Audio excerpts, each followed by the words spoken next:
Waiting, challenging but we just do what we have to do. So thank you everyone for your patience, and hopefully our internet connection gets better as we throughout this morning. Few house rules for everyone. Number one, view, so you can see the presenter clearly. Number two, everyone is automatically muted, so only presenters are able to unmute themselves. And then number three, please keep your videos off all throughout the colloquium. Number four, please write your questions on the chat box so that we can have an open forum after each panel. And then finally, you will get your certificates in your email within the next few weeks. So thank you very much. Those are our house rules this morning. So good morning and welcome to Kolokiya ng Musika, the Philippine Women's University as lead organizer, and Isabel College of Manila as co. Before we begin, I would like to acknowledge the presence of our esteemed guests. From the British Council, Mr. Pierre Pexon and Ms. Lotus Postrado, from the different colleges and universities of the South Manila Education Consortium, Brother Edmundo Fernandez, FSC, President of the Salle-College of Saint Benilde, Dr. Jose Paulo E. Campos, President of Emilio Aguinaldo, Dr. Junifen Guan, President of Philippine Christian University, Dr. Bert Tuga, President of Philippine Normal University, Mr. Marco Alfredo M. Benitez, President of Philippine Women's University, Sister Maria Mirna Bass, DC, President of Isabel College of Manila, Sister Evangeline Anastasio, SPC, President of St. Paul University, Manila, and Sister Mary Christine Pinto, OSB, President of St. Scholastica College, Manila.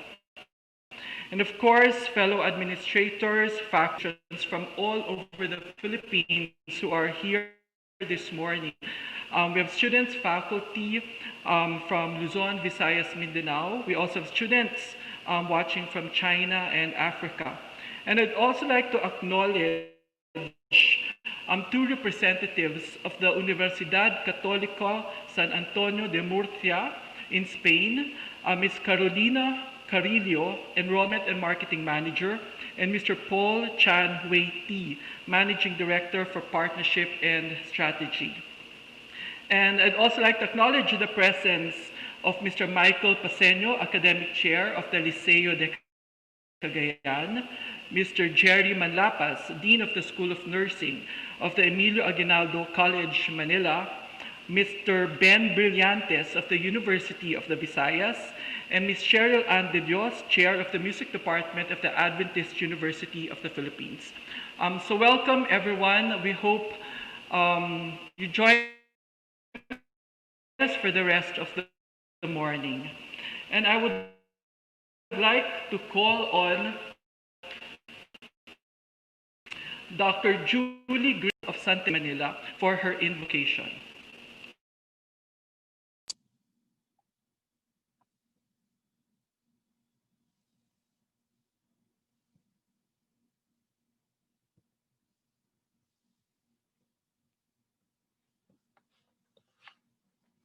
Good morning. Let us bow our heads and put ourselves in the divine presence of God. In the name of the Father, and of the Son, and of the Holy Spirit. Amen. Jesus, our teacher, who kindled the light of truth in the hearts of men, you have chosen us for the mission of teaching others. Give us new hearts, open, understanding, committed to all that is true, good, and lovable. Make us docile to learn, to serve, even from those we seek to serve. Infuse into us the spirit of collaboration to enable us graciously to give even as we gracefully receive. Pour forth your spirit into these, your community of educators. That seal to our personal commitment to you and to the ministry of teaching be rekindled in our hearts. Praise and thank to you, Lord Jesus, our Master, for calling us to be educators and for all others who teach in your name. Amen. In the name of the Father, and of the Son, and of the Holy Spirit. Amen.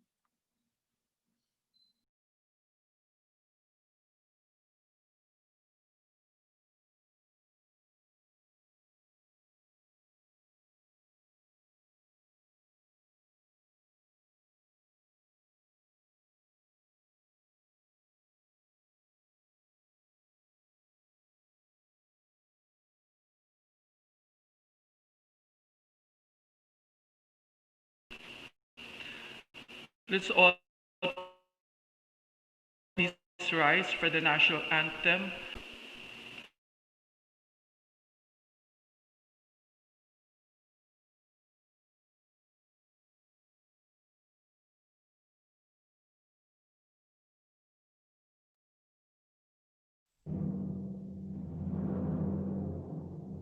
Sayang magiliw, pero saan sinanganan? Alam ng puso, sa dibdib mo'y buhay. Lupang hinirang, duyat ka ng magiting. Sa manlulupig, di ka pasisiid. Sa dagat at bundok, sa simoy at sa langit mong bukaw. May dilagang tulat, awit sa paglayang minamahal. Ang kisap ng watawat mo'y tagumpay na nagdiligdig. Ang bituin at araw niya kailan pa may di magdidinig. Lupa ng araw ng at ipagsintabay langit sa piling mo. Aming ligaya dapat may mga ami ang mamatay ng dahil sa'yo.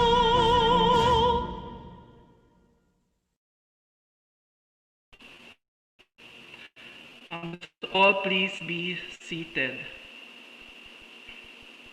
To deliver the welcome address is President Marco Alfredo M. Benitez of the Philippine Women's University.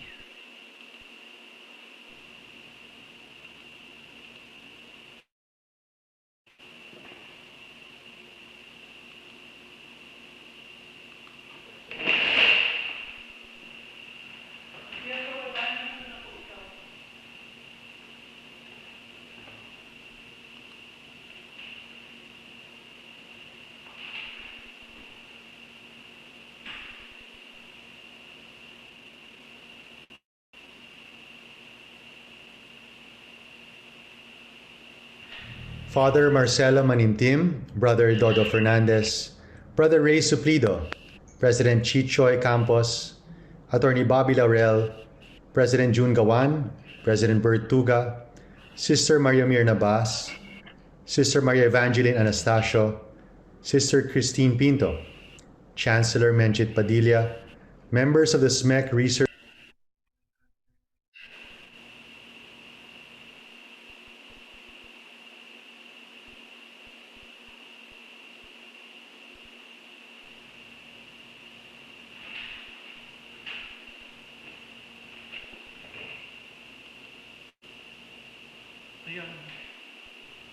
Father Marcelo Manimtim, Brother Dodo Fernandez, Brother Ray Suplido, President Chichoy Campos, Attorney Bobby Laurel, President June Gawan, President Bert Tuga, Sister Maria Mirna Bas, Sister Maria Evangeline Anastasio, Sister Christine Pinto, Chancellor Menchit Padilla, members of the SMEC Research Committee as well as the organizing committee from PW and Santa Isabel College, Dean Earl Jimenez and Dean Julie Namit, our partners from the British Council, attendees from the various SMEC member schools, and all those watching on social media, good morning. First and foremost, I would like to congratulate the organizers and participants led by our SMEC Executive Director Vicky Dayao and the two partner schools, PW and Santa Isabel, as well as the SMEC Research Committee led by Dr. Paolo Pagkatipunan, for not allowing the current global pandemic to prevent the collaborative conduct of research among SMEC partner schools in the field of ethnomusicology. Indeed, this current health crisis has disrupted not only our daily lives, but in particular the way we deliver education and the way we conduct research in our institutions. In fact, the research committee has had to redesign this project to meet the needs of this virtual environment in order to proceed with the internationalization of higher education thrust of SMEC. We would like to thank De La Salle College of Saint Benilde, Philippine Normal University, St. Paul University Manila, St. Scholastica's College Manila, Santa Isabel College Manila, and the University of the Philippines Manila for their active participation and support in order to ensure the success of this project. We look forward to the workshops, discussions, and research presentations that will fill this morning's activities, spearheaded by the music departments from each SMEC institution.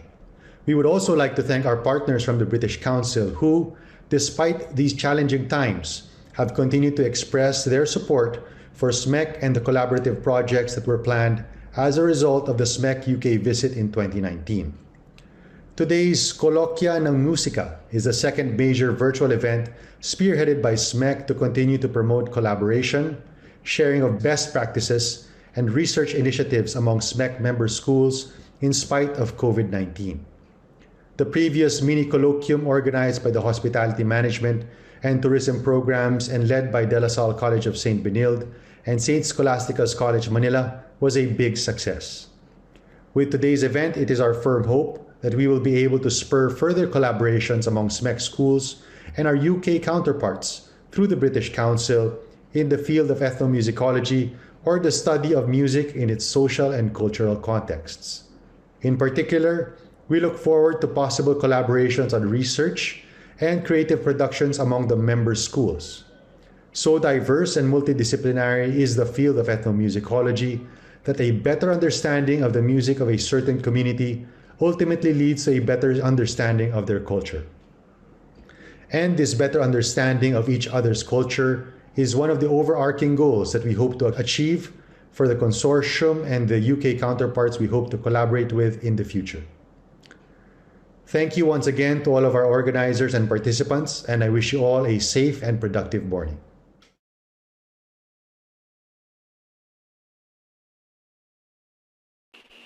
Thank you, President.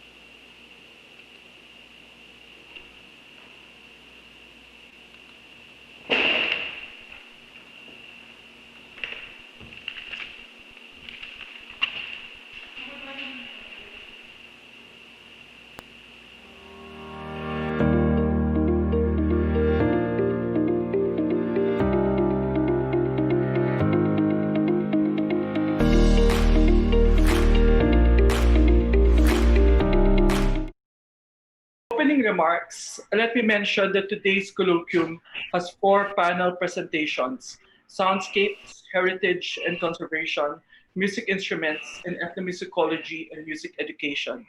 The themes of these panels are just a few of the trajectories by which the discipline of ethnomusicology and the practice of research in indigenous music have been going for the past decades. As we also celebrate Indigenous Peoples Month this October, we hope that the knowledge acquired from listening to the presentations this morning will lead everyone to more meaningful engagements with Indigenous cultures and the people and communities that shape these. We encourage participants to type in their questions for the open forum after each panel. We begin with the panel on soundscapes to be moderated by Professor Lilime Franco Montano.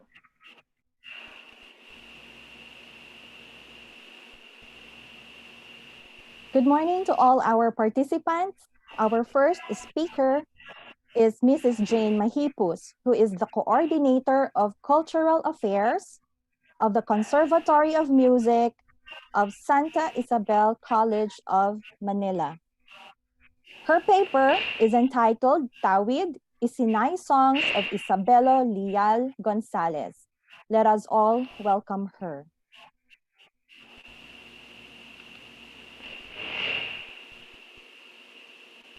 Pleasant morning to all. Shall we all read together the first word in front of us on screen? Mavilay. Shall you say it also? Mavilay? Here's to introducing you a greeting in Isinay language, which means mabuhay in Tagalog. Long live. And to our school, Santa Isabel College of Manila, a 388-year-old school, Viva, as we always say it. This morning, I'm going to talk about the book Tawid, Isinay Songs of Isabelo Leal Gonzalez. Established in 1609 by the Dominican missionaries, the town of Bambang in Nueva Vizcaya has flourished into a first-class municipality and agricultural industry.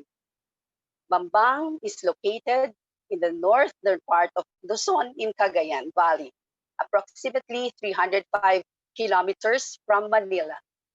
It is the home of the Isinay language and its community. Among its 15 municipalities, 3 speak Isinay: Bambang, Aritao, and Tupac del Sur. Although they are neighboring towns, Isinay of Bambang carries a quality that is distinct from Aritao and Tupac del Sur.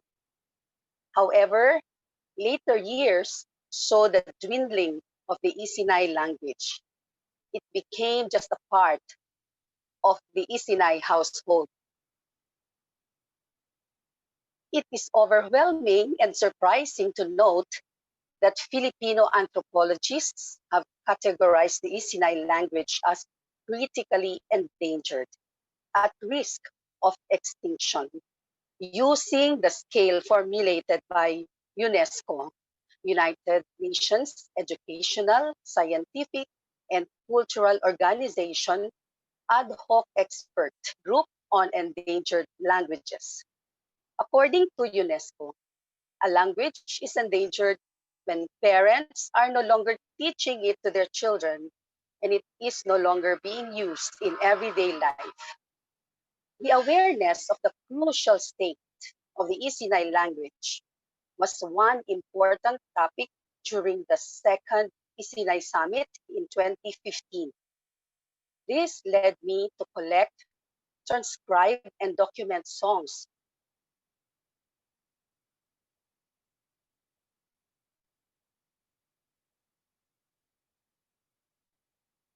of the late Isabelo Leal Gonzalez, an Isinay composer. Tawid Isinay Songs of Isabelo Leal Gonzalez is a project realized through a partnership with the National Commission for Culture and the Arts. Because of its publication and production, Isinay songs will serve as legacy of the existence of a unique language. Through the formal musical notations and translations of the texts, future musicians may arrange these melodic materials as medium for voice and instruments. Similarly, these songs may be used as viable materials for music instruction, specifically the mother tongue education of the K-12 DepEd program. The book, Tawid, is a compilation of 11 songs, which means Tawid is an Isinay word which means pamana in Tagalog, legacy or inheritance in English. These songs are performed at weddings, fiestas, big or small gatherings, even at wakes. Isabelo Leal Gonzalez's melodic themes describe his attachment to beauty, which became apparent with the inclusion of love of country, the goodness of life, and closeness to his creator. His lyrics, both poetic and romantic, are interspersed with great sense of humor and candid spirit. His melodies are simple, yet melodious, rustic, but with certain grace that adds sophistication to his music. A folk neo-romantic soul was born in his works, as depicted in his rhythmical and melodic passages. His songs portray the unique expression of sentiments and feelings of an Isinay folk. Isinay songs need to be preserved for the generation and the next. To disregard or keep as personal property within the confines of the community would be killing a legacy. To preserve and value its glorious past is to continue to make it alive, bringing these songs to the youth, the school children, to places and people of diverse cultures. These songs are truly testament of the rich cultural treasures and heritage of Philippine music.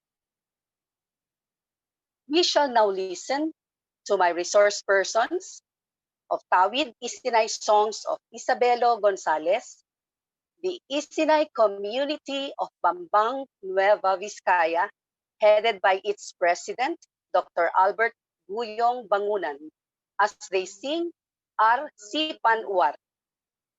The song tells about the husband and wife's promise to one another, till death do us part. The composer used fancy, decorative words, gom-gomam, to hold each other tightly, mantunat ipatoita, till the end of our lives. The English translation was made possible by Mr. Jose Genoves Tubayan. Everybody's welcome to record the song and screenshot the lyrics. So here they are, the Isinay community of Bambang, Nueva Vizcaya, and Arsipanwar of Isabelo Leal Gonzalez.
The lyrics are being flashed on screen. I hope that you got something out of this beautiful song. This one is a very popular, one of the very popular songs that is being sung in all occasions. Thank you and Mavilay.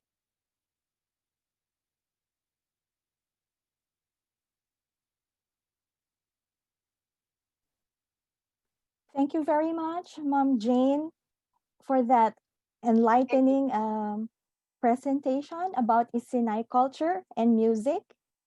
May we ask now our participants for some questions? I think we have time for 2 or 3 questions. You can type it down and we will read your questions.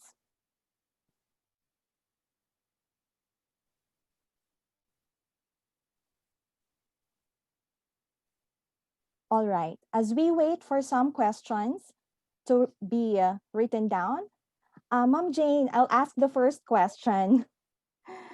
So Okay. I want to know if the children of the younger generation also sing this song. Is it very popular in this generation? Yes, young and old know this song, this very popular song. As I have mentioned earlier, this song is sung in all occasions. And is it taught in the schools? Is it formally taught in the schools, or they just learn it through oral transmission? Yeah, before the publication of the book Tawid, the song was learned orally. So the olds handed down this arsipanwar orally. And of course, when the olds go to the same gathering as the olds, they are able to listen, and later on, they have heard it oído by ear. Mm. And sometimes we we feel sad because there's really a score by the composer, and so that this song will not become a folk song. Mhm. A folk song is handed orally. What you hear is what you get. What you hear is how you have learned it. So I thought the best thing to preserve these songs, not only these songs actually, is to be able to transcribe so that these songs will be spread not only or will be sung not only by the community, a very small community of the town, but it will go far and wide. It will be transmitted not only in its local place. Thank you, ma'am, for that answer. And I think we have a couple of questions here. Mm, what are the current efforts, both in the academic and institutional sectors, in sustaining the Isinay language? Thank you for the question.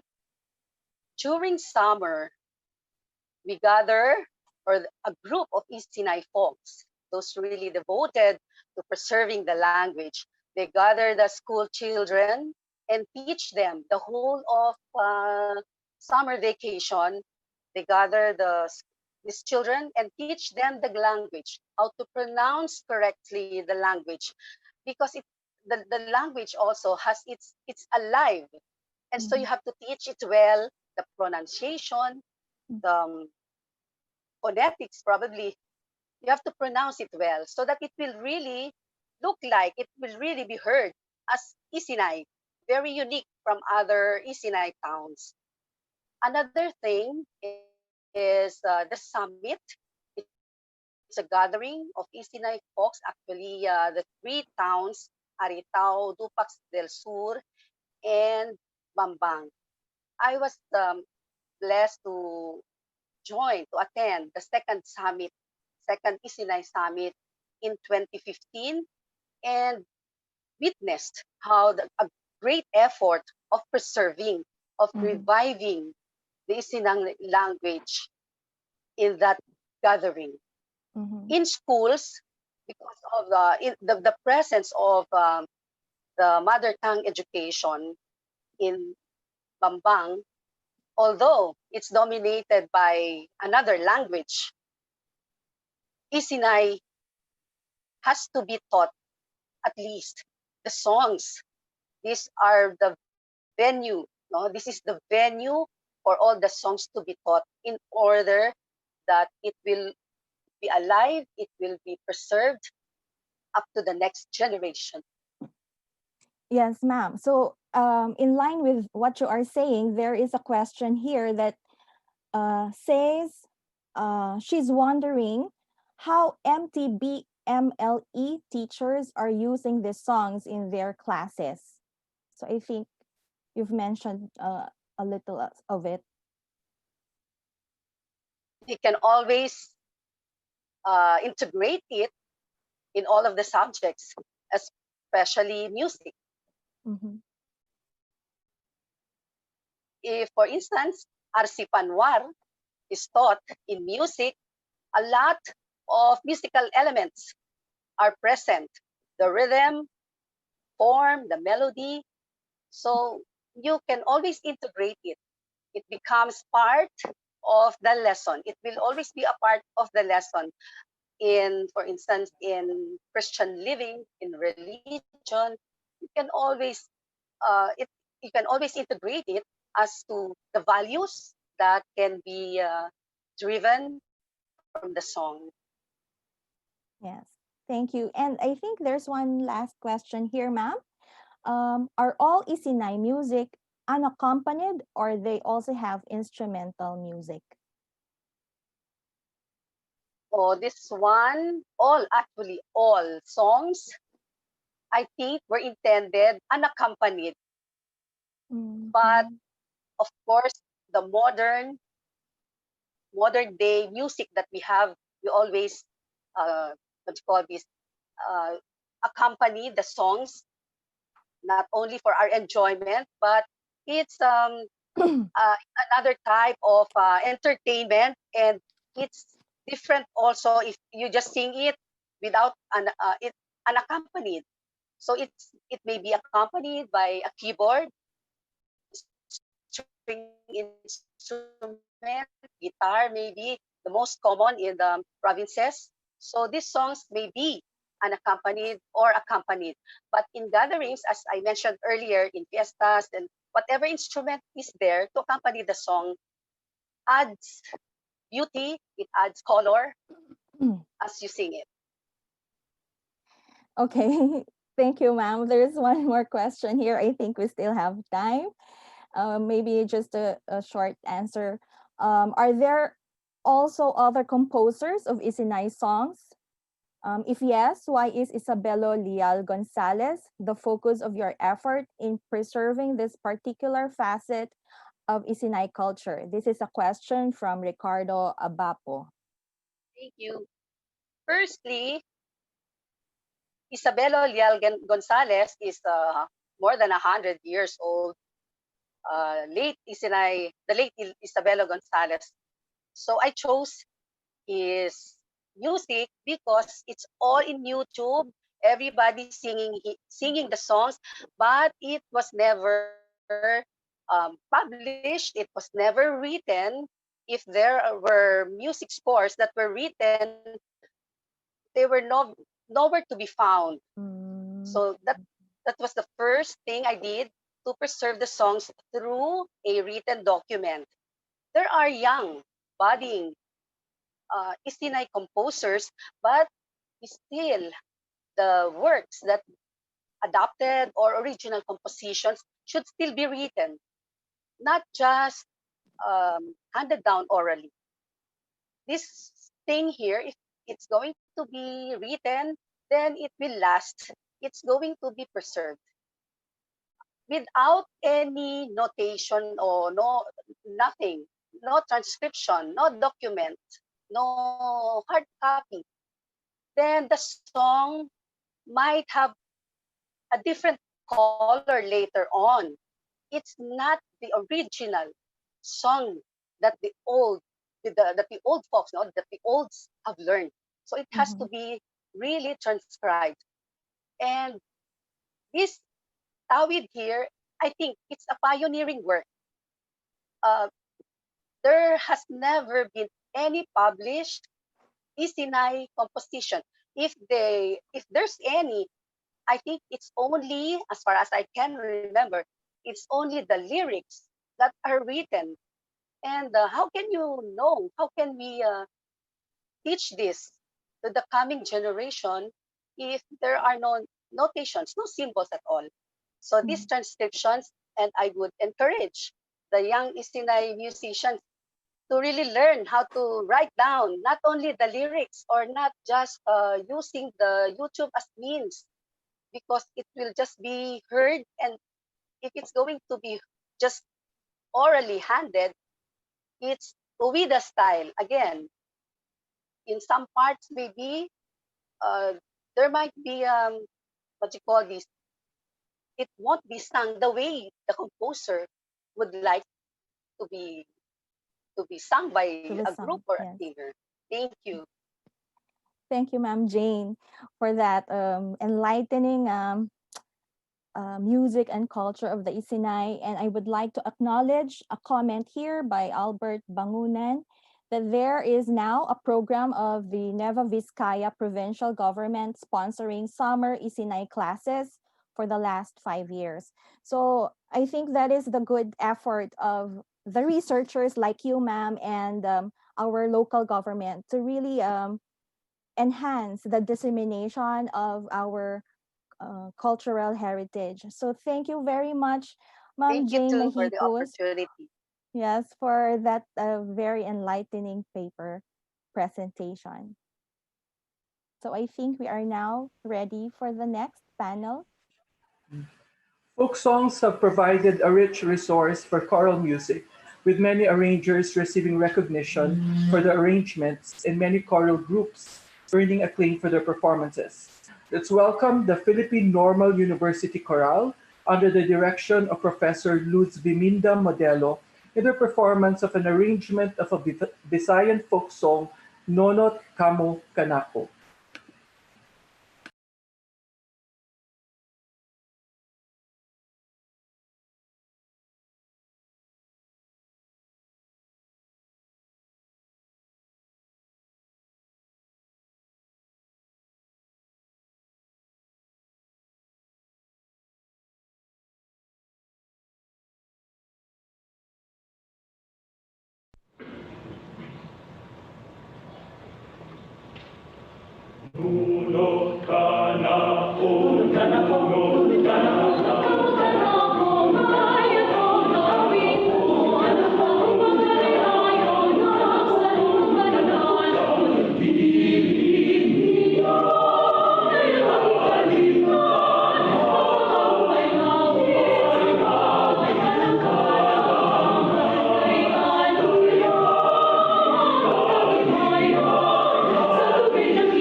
Our next panel is Heritage and Conservation, to be moderated by myself. I'm Professor Amiel King Capitan, and I'm also presenting my paper.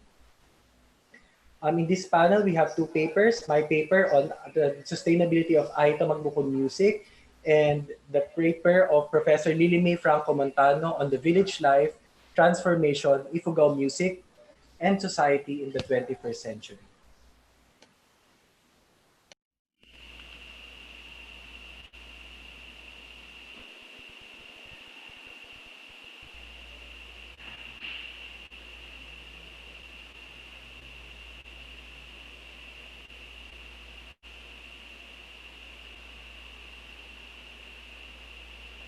Good morning, everyone, and thank you to the South Manila Educational Consortium for organizing this ethnomusicology colloquium um, with its lead institution, the PW School of Music, and Santa Isabel College of Manila Conservatory of Music. Today, I will present my paper entitled Sustainability of Aita Magbukon Vocal Music. This is a portion of my master's thesis in 2018 and my ongoing research project with the Aita Magbukon people of Bataan. Musical sustainability has been a serious topic of discussion in the field of ethnomusicology. For more than 50 years, ethnomusicologists, along with other cultural scholars, have been in the forefront of advocating the preservation and safeguarding of the world's music diversity. They have been crafting models and developing programs in order to ensure a sustainable future for these traditions as a means of meaningful giving back to the communities they study. Hence, the subdiscipline of applied ethnomusicology emerged. The aim of this study is to explore the concept of ecosystem of music proposed by Huib Shippers in 2015 as a model for understanding musical sustainability as applied in the Uso chant of the Aita Magbukon people in Bataan. A brief background about the people. The Aita Magbukon people is one of the two ethno-linguistic groups of Aita in the province of Bataan and is considered the least known group among the Aita groups in Central Luzon. Traditionally, they were itinerant hunter-gatherers straddling in the mountain ranges of Zambales and Bataan provinces. Not long ago, they formed their settlements in the towns belonging to the 2nd Congressional District of Bataan. The data that I will present in this study was collected through a series of fieldworks, interviews, and focus group discussions with the people from 2015 to 2018.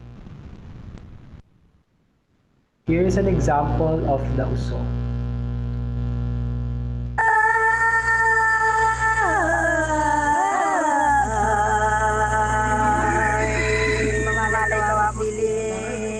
Kay na kabukilan ay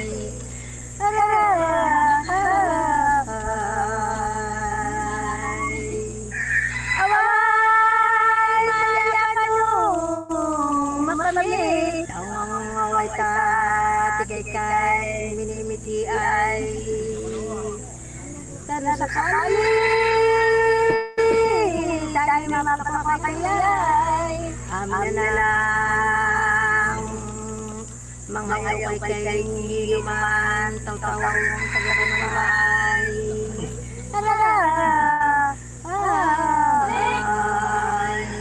kaya kay ginagawa parang siya'y alalang akay para mga andi ay nahulol ay nirasyonan ay tabong ikingkay nilinong taw-taw mamanalay. Maraming salamat.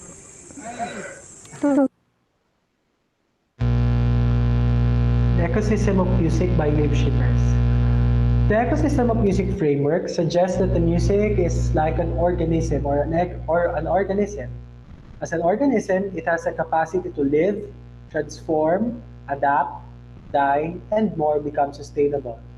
It considers the whole music culture as an ecosystem in which the music, the sonic sound, or the sonic element or the sound itself is interacting with internal and external forces, example, the government, the musicians, the community, private sectors, tourism, schools, etc., that directly and indirectly affects, governs its performance, consumption, transmission, meaning, and its sustainability. Particularly looking at sustainability, web shippers cluster these factors and forces into domains. Hence, the domains of the ecosystem of music are as follows: systems of learning, musicians and communities, contexts and constructs, infrastructures and regulations, and media and music industry. Today, I will discuss one of the traditional vocal music of the Aita Magbukun, the Uso chant, in the lens of the ecosystem of music framework. First, system of learning. The knowledge of chanting the Uso is transmitted orally, like any other or most of the music traditions around the world. Most of the people learn how to chant the Uso because of their exposure to the music, as everybody in the olden days performs the Uso. Today, even though the public education system emphasizes the localization of the curriculum, the Uso chant has not yet been included in the formal study of music in both primary and secondary levels for the Aita Magbukun schools as well as in the schools in the province of Bataan. Hence, formal education has no significant impact or contribution in the transmission, safeguarding, and preservation of this musical tradition. Even in the School of Living Tradition project of the National Commission for Culture and the Arts, which was initiated in the community in 2015, Uso chanting is not part of the program. So children who enrolled in the program is not taught to chant the Uso. Musicians and communities. Considering this fact, most people who knows how to perform the chant belongs to the old age group in the community. Also, there are no concept of Uso singer in the community, because in the olden days, everyone is expected to know how to perform or render the Uso. Hence, we can infer that there's no community prestige of being a Uso singer or being a musician. So they cannot earn money from it, they cannot earn social status from being an Uso performer. Also, there is a scarcity of Uso performers in the community. It is also noteworthy that at present, even though the performance of it is very rare, people still recognizes its sound and performance, but very few knows how to render it or is willing to render it. Plus, most of the young people or young members of the community have a very little interest in the music and more so in learning it. For context and constructs, Uso is used traditionally by the Aita people to express things that they cannot directly say, or sometimes just to express their feelings of love, worry, etc. I can remember my informant telling me that she used to sing the Uso or chant the Uso when she's bored, when she's drinking coffee, doing her laundry in the river, or taking a bath, and so on. It is also used in the context of the more complex ritual of Kagun, their healing ritual, which is rarely seen nowadays because of the advent of modern medicine in the community. Today, even the old people perform the uso rarely and mostly by request. You have to ask them and plead for them in order for them to chant the uso. I'm just fortunate that I'm able to witness one because I continuously urge them to perform as part of this thesis. In this day of digital communication, the primary use of the uso to communicate was replaced by FB posts, FB messages, Twitter tweets, text messages, or even singing the videoke machine, a favorite pastime of the people. So there's a videoke center there, a little house with a videoke machine, and people sing and sing there every day. Further, there are no new contexts within and outside of the community for the performance of the uso. The performance of the uso does not need any physical infrastructure. Unlike in the Gregorian chant, it needs a nice church in order for it to reverberate, or in the case of the opera, which needs this complex opera house. It can be performed, the uso can be performed anywhere and anytime. It also doesn't require any instrumental accompaniment. I can remember my informant telling me that they sing the uso anywhere, in their backyards, inside their houses, on their beds, in the forest, while hunting, whatever. Okay. So, and sometimes they also sing, although it doesn't require any instrumental accompaniment, sometimes they also sing it with guitar accompaniment. Having said this, the uso heavily relies on human infrastructure. People who wants to sing, people who can sing and knows how to render it, and people who has the right reason for its performance. Also, since it is performed extemporaneously, no copyright laws are applied in its performance. The uso that you have listened to a while ago was rendered extemporaneously by the head or the chieftain of the community of Aita Magbukol in the town of Abukay, the province of Bataan. Media and music industry. Lastly, there are no inherent commercial use for the uso. They do not sell this uso. They do not make money out of this uso. It has not been taped or recorded for selling purposes. And the recordings of the uso are very limited for archival purposes. Also, it has a limited media exposure, or small media exposure, both on print media and in broadcast media. To my knowledge, the earliest printed documentation or transcription of the uso was done by ethnomusicologist Dr. Felicidad Prudente, who first studied the music cultures of the Aita Magbukol people in the 70s. It contains a musical notation and an in-depth description of the music of the uso. Also found in the internet are very short descriptions of the uso. But you cannot find any recorded performance of the uso in YouTube or any video streaming website. Based on the framework, we can say that the uso chant has a very low vitality and viability, which can be equated or equal to its low survival rate. In play are several factors, but the loss of performance context and its use in the community are, for me, the main reasons for it. All the other factors were directly affected with its loss of usage in the community. Clearly, music, like the uso, is like an organism that thrives and dies. As in the case of the uso, we can already expect its natural death sometime soon if we will not do anything to prevent it from happening. The influx of technology and modern communications that replaced the uso as a means of communication for the Aita Magbukon people are inescapable and inevitable as the Aita Magbukon people continuously adapt to the changing world.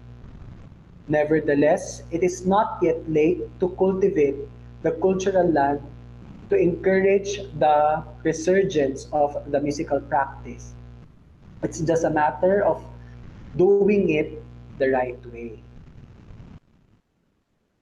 In summary, the ecosystem of music framework by Web Shippers provides us with a systematic way of plotting and identifying the factors that play important roles in sustaining musical cultures. It gives another perspective in looking at music sustainability that does not revolve around just the sonic element or the sound element of music, but looks beyond it, like what we discussed, the people, the infrastructure, and so on.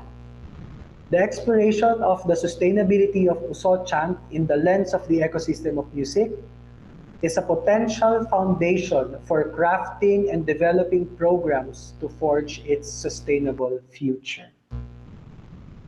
Let me end this presentation with this quote: ensuring music sustainability is ensuring our communities. The Uso, as an intangible cultural heritage of the Aita Magbukon people, gives the Aita Magbukon people communal identity that forms an integral part of their collective agency, giving the Aita Magbukon particularity, a form of social recognition, and potential juridical legitimacy that will forge their communities to survive in the future.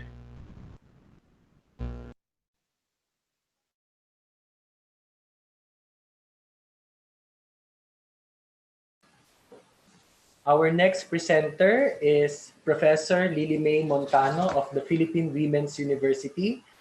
Professor Lily May Montano is currently finishing her doctoral dissertation in PWU. She will present her paper, Village Life and Transformation, Ifugao Music and Society in the 21st Century.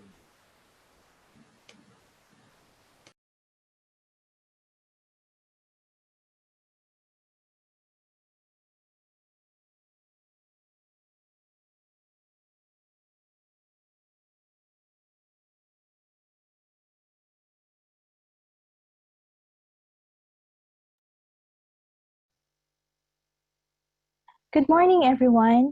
Let me present to you my paper entitled Village Life, Festival and Transformation.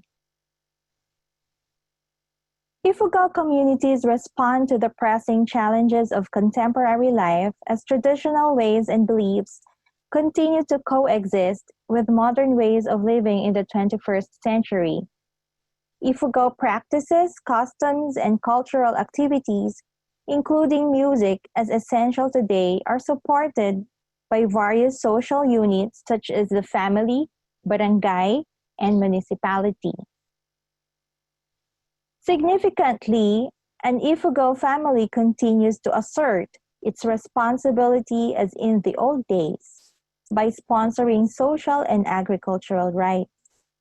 Moreover, a family continues to be the nucleus in the observance of traditions that are important in maintaining Ifugao lifeways. However, the responsibility in holding some rites and big celebrations is now shared in the public sphere, as the Ifugao people engage with change, whether social, political, economic, and cultural. This paper aims to present some musical events on how the Ifugao people maintain their tradition amidst modernity and how they assert their identity in the festive space. The festival, which is a product of transformation, becomes a medium for social integration that creates a cultural space wherein tradition and modernity are fostered.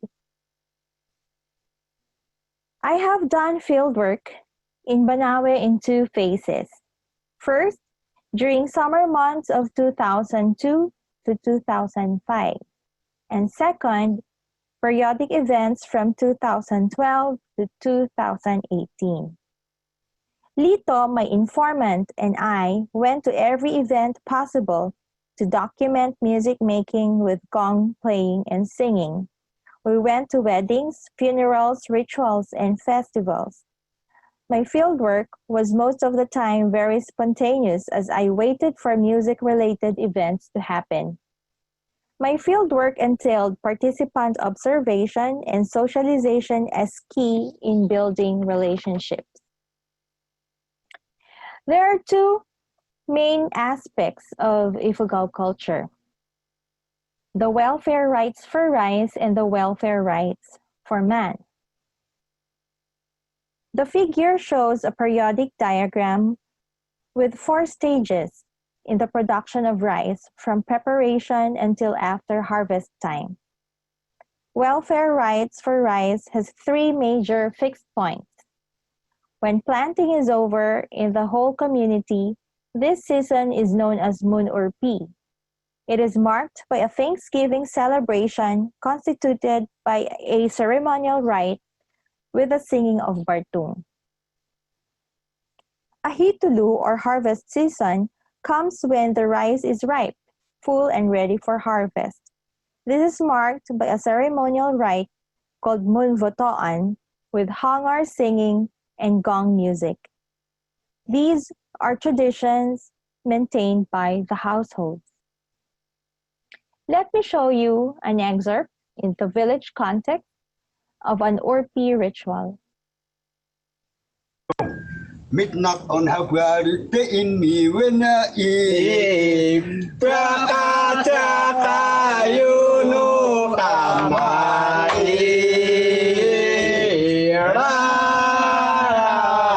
Rabong jambo Siya umirado kagawin to kaya kahito nila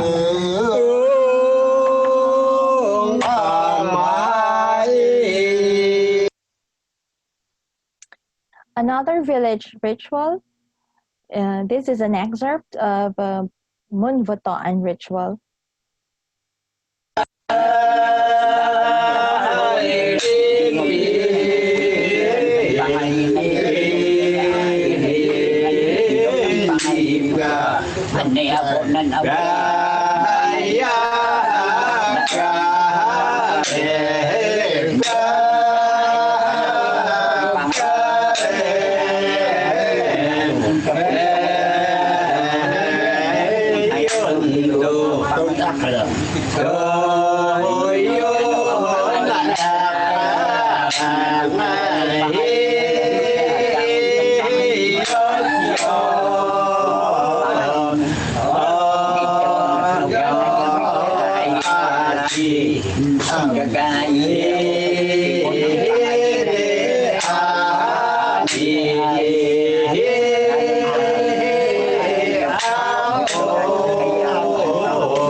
These household gathering keeps the family together as Durkheim perceived religion as both beliefs and rites that are vital to social integration.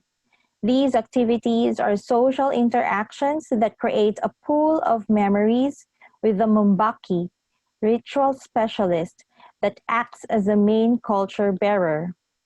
Celebratory events are placed for enhancing the collective memories by telling stories to each other, where drinking rice beer is part of the tradition. However, due to the economic constraints and increase of population, the holding of the prestige feast, the last stage in our agricultural cycle, in the village context has become rare. There is no observance of it in Barangay Poblacion and Bocos in the last 20 years or more. Heirs of vast rice fields who are Kadangyan descendants could not sponsor a prestige feast that requires days of merriment, ceremonial rites, drinking of rice beer, and feasting with several carabaos and pigs to share to the community. When John Chua a photographer, conceptualized the festival in Banawe in 1979. They named it after Bumaya, added a prefix im to make it a noun, thus Imbaya Festival.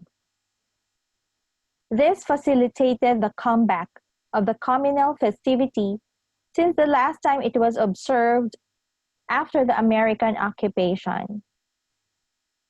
In 2014, Imbaya Festival, an enactment of the Bumaya village ritual was presented. So the next video that you will see is a segment of the reenactment of Bumaya village tradition in the festival context.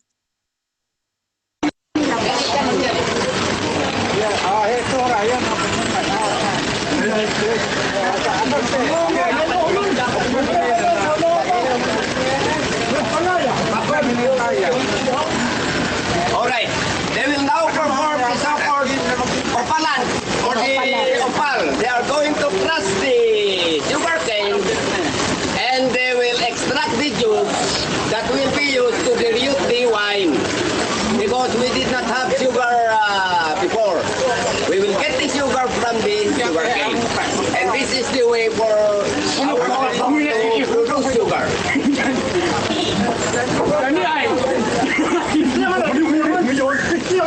Sige, sige. Babalin di dua. Itu ya, itu. Dena kembalian awal. Okay, this is the way to produce sugar or to dilute the wine so that we'll have more wine.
The translation of the village Bumaya tradition into the public festival reminiscent the power of the Kadangyan, or the rich social class, to that of the mayor.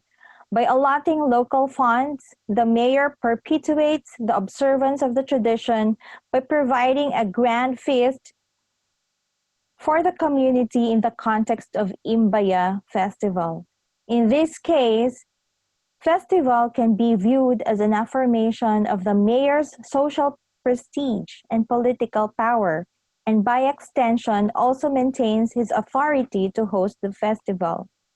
Interestingly, the power that the mayor holds emanates the characteristic of the Kadangyan in the old days. He uses his power through sponsoring a prestige feast to draw people together towards the center and not to rule over them. Here is another village tradition that was performed in the festival. It is called Himong, and Himong is a war or revenge dance.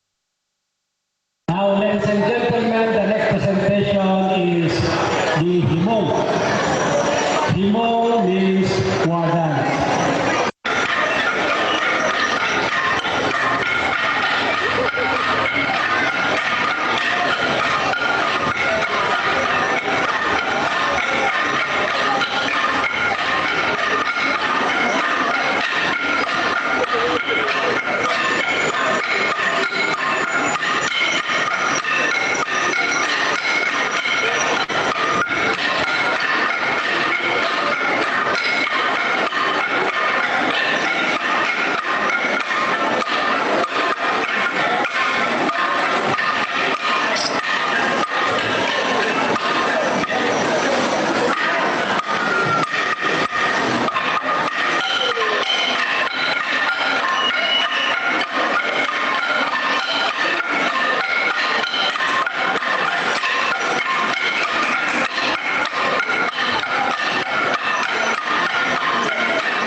sample transcription of Himong music from the village context and in the festival context.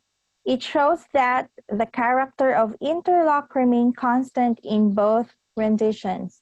But in the case of that performance in the festival context, they deritualized it and made some changes. However, Himong is highly revered, and the presentation of the revenge dance was opposed by some cultural bearers. However, the mayor decided to push it through. Thus, the festival space also includes negotiations and discussions which demonstrates an interaction among the locals. Community effervescence is enhanced through constant communication, which also includes discussions of perspectives, which results in a dynamic discourse. How people resolve disagreements is a part of the developing character and relation with others.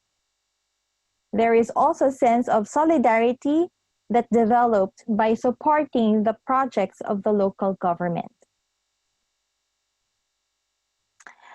At the same time, I will show you how Ifugaos embrace modern music in country music style. Here is a short video.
Now, the festival is a space for the juxtaposition of both the modern and the traditions.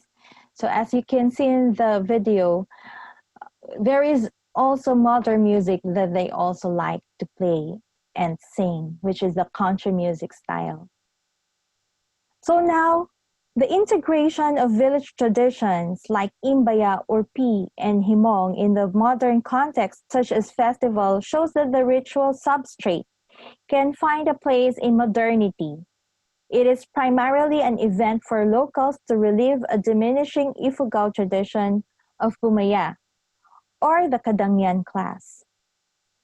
Public feasting, playing of gongs, dancing, holding of rituals by local priests, and the communal spirit of village life are important facets of Ifugao culture that are recontextualized in the Imbaya festival for people to remember and experience. And let us not forget the modern music that they also like to play. Thus, now the festival and tourism creates an expansion of public awareness and opinion here and abroad. The increasing advertisement of the rice terraces as a cultural attraction and the heightened accessibility of cultural tourism through social media also increase the number of tourists. People's awareness and social responsibility are developed through the participation of Ifugao in the cultural public sphere. With that, I would like to thank you for listening.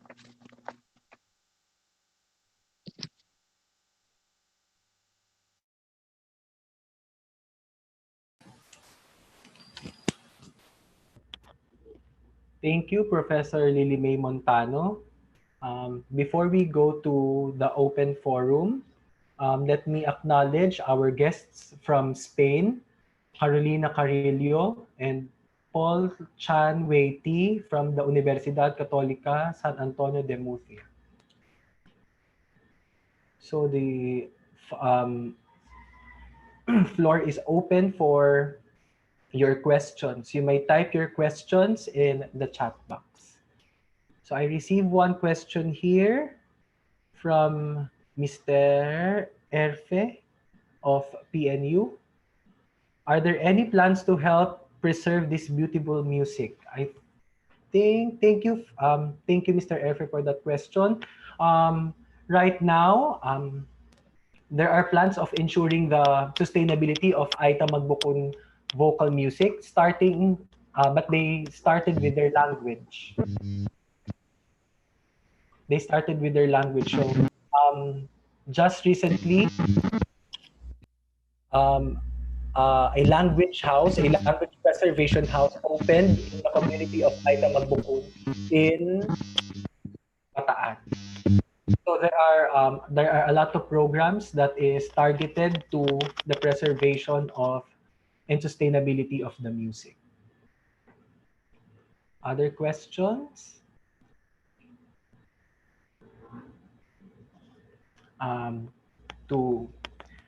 Another question. Have you observed changes in the practice of the USO documented by Felicidad Prudente and the USO practice now? There are some yes, there are some changes when it comes to the melody of the USO.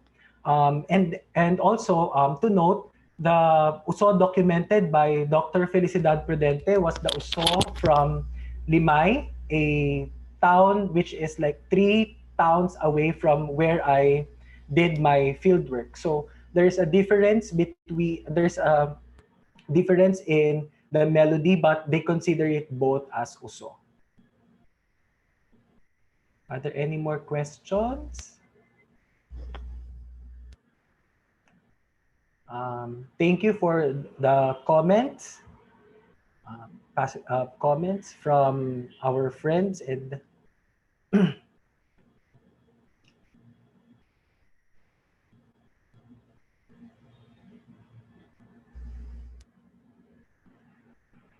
so question. So I prepared question for Ma'am Lily May. So how do you differentiate, or how do you characterize what is the take of the people with this festival version of the rituals? What is the take of the people with this festival version of their rituals?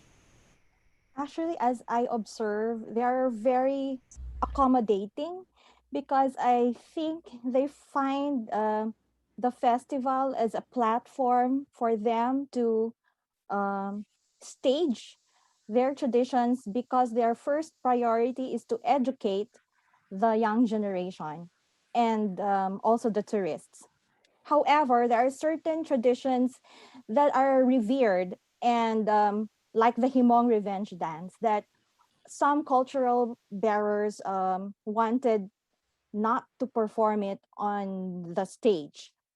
But I think the rationale of the local government is for the young people to understand and learn the less performed traditions. So again, there is negotiation and discussion, and I think that's the dynamics of the festival that has been healthy in Ifugao, because it's really a traditional festival. It's a a platform for their traditions.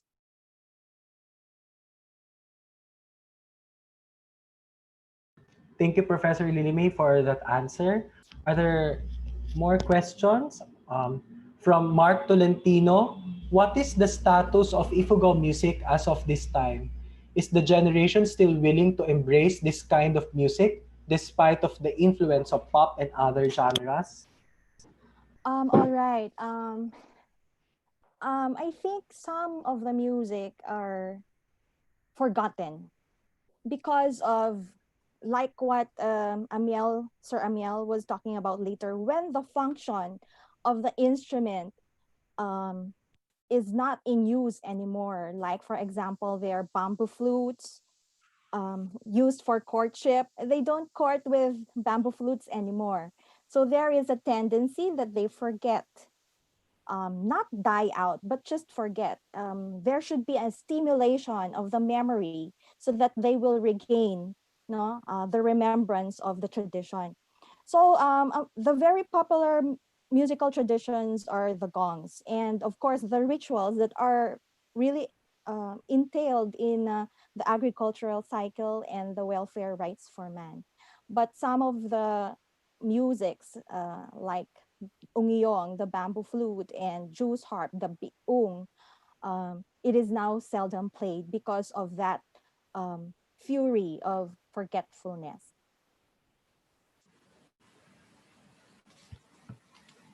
Thank you for the answer. Are there any more questions?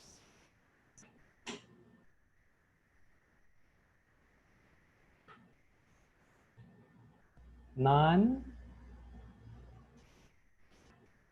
Okay. There's another question addressed to me. It was mentioned that the younger generation has less interest in performing the uso. I am convinced that the youth would be vital in the preservation of the culture. Were you able to get insight about their perception, attitude, motivation towards preserving their culture, specifically their music? Um, Thank you very much for that question. Yes, as I interact with the people, I interact with the youth, and some of my informants belong to the youth of the community. Um, Although they're interested with the music. They know how to sing it, especially the folk songs, not the chant, but the folk songs. They have less interest in the music, primarily because they don't maybe they don't experience the music firsthand, and also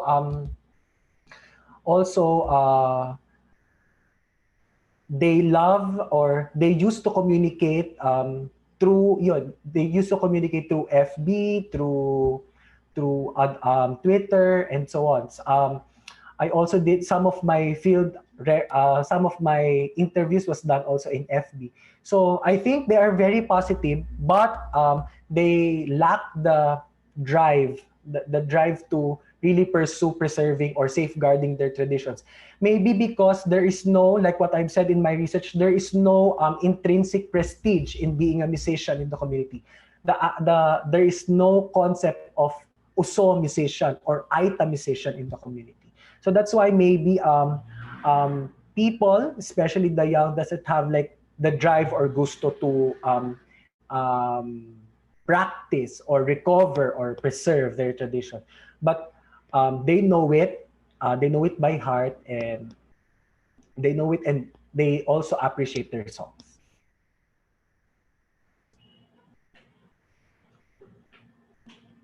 Another question from Rachel Ann Labasan, addressed to Professor Lily May Montano.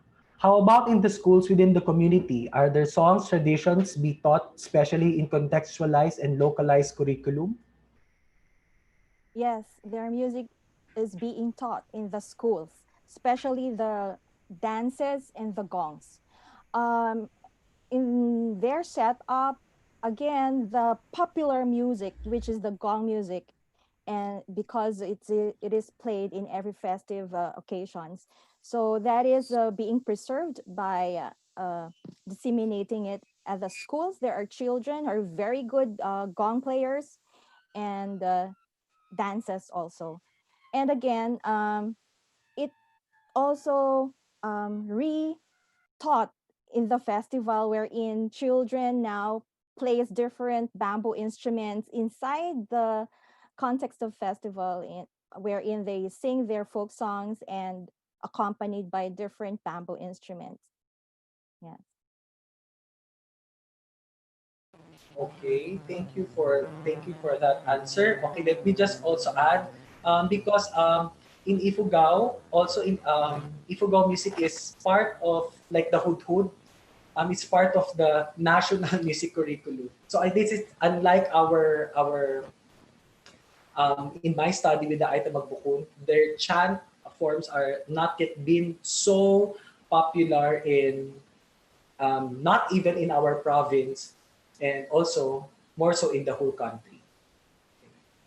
So, are there any more questions?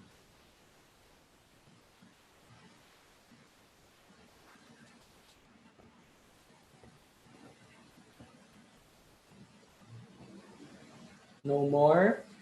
So, thank you, Professor Lily May, for sharing your paper in this colloquium. And we will move now to the next panel. The next panel is on music instruments. So I also be moderating this panel on musical instruments. We have four presenters. Um, Professor Juliet Bien from the University of the Philippines Manila, um, Giselle Villaflor and Maria Felici Salva Cruz from St. Scholastica's College, Manila School of Music, and Professor Jose Taton Jr., faculty of UP Visayas and a doctoral student here at the Philippine Women's University. We start our presentation with Ms. Juliet Bien on her paper, Kulintang as a Language Instrument.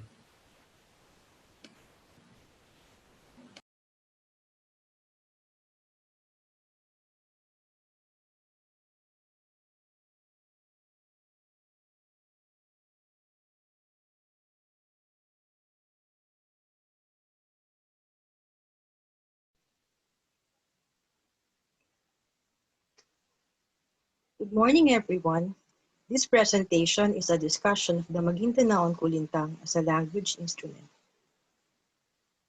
Music for rituals and entertainment is practiced in cultures all over the world. As an expression of one's feelings and emotions, people play music to communicate their sentiments. In the Magintanaon Kulintang, there are different levels of listening to music. It can be abstract and literal, depending on the circumstances of the event and the mood of the musicians. It is possible for the music to be understood as speech, where musicians converse among themselves and transmit messages through the instruments they play. The listeners from the same community understand these messages, while the outsiders don't. For a musician to send messages, he or she should be able to translate the imagined text into a musical phrase and play it on the kulintang. In so doing, the message will be relayed to everyone present. This manner of playing is called apad.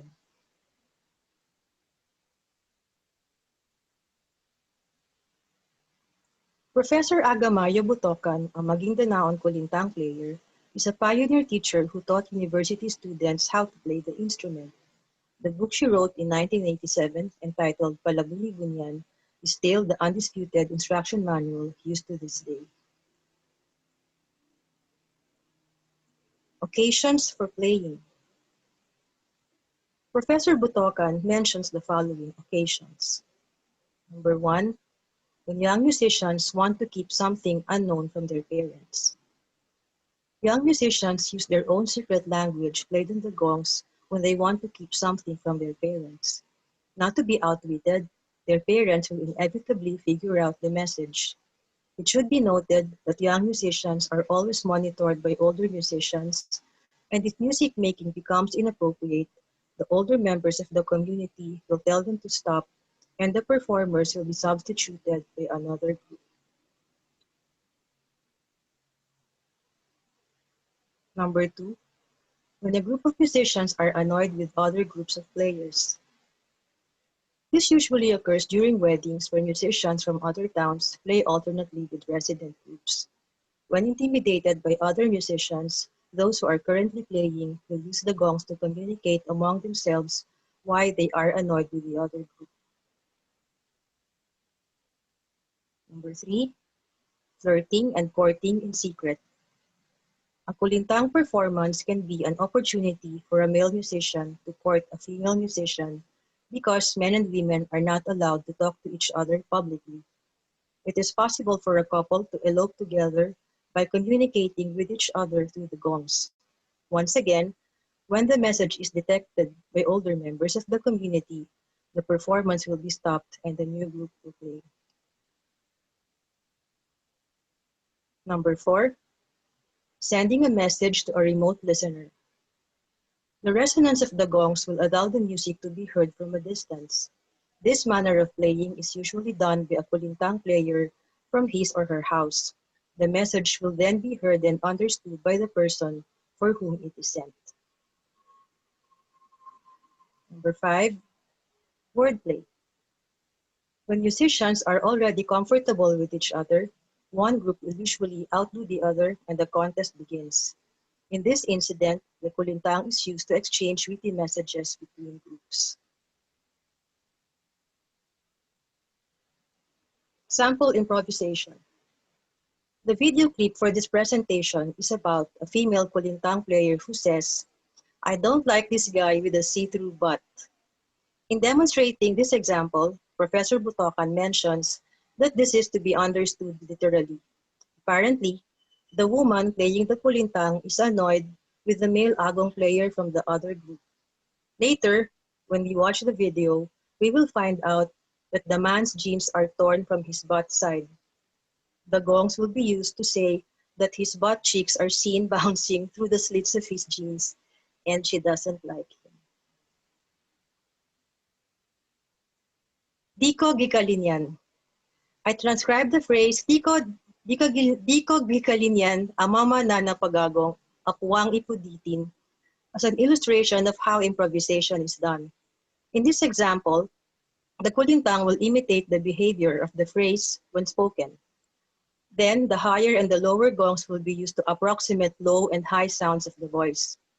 Repetition of the syllables will be done by ornamentation and diminution, meaning a long note is divided into a series of shorter notes. The phrase will then be embellished and the melody will be designed to fit a 4-beat phrase using the binalig mode. There are several rhythmic modes in the Maguindanaon kulintang music that are used to characterize different moods. The binalig accommodates this style of playing perfectly. Improvisation techniques. The following techniques are done using improvisation. The beauty of the kulintang as an oral tradition gives room for on-the-spot and unrepeatable compositions. For a musician to do this, he or she starts to play at an early age and participates in the ensemble by playing the accompanying instruments. Number 1, play what you hear. Number 2, modify the melody by ornamentation. Number 3, use doubling to make rhythmic variations.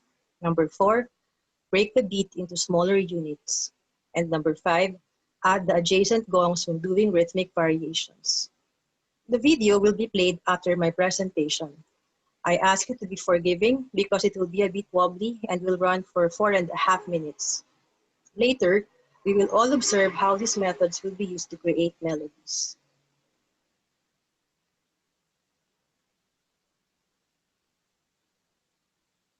To conclude, language instruments are a mystery, and outsiders are not able to crack the code. What makes ethnomusicology very interesting is it allows us to have a glimpse of music traditions such as these. For us to understand this deeper and hopefully write about it, we need to immerse ourselves into the culture and understand its undercurrents. Number 2, improvisation is the name of the game. It is a lifelong skill and learned through constant music making. Amalu Montod, a well-known kulintang player, although already dead, is said to drive his listeners to tears with his music.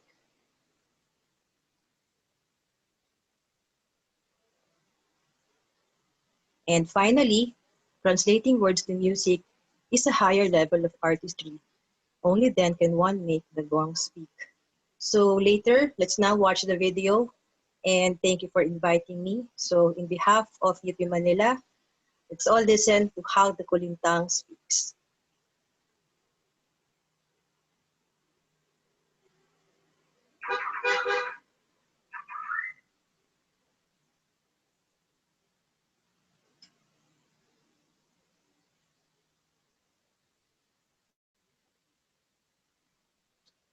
Tapos na. Natin. Sige. Alam mo, so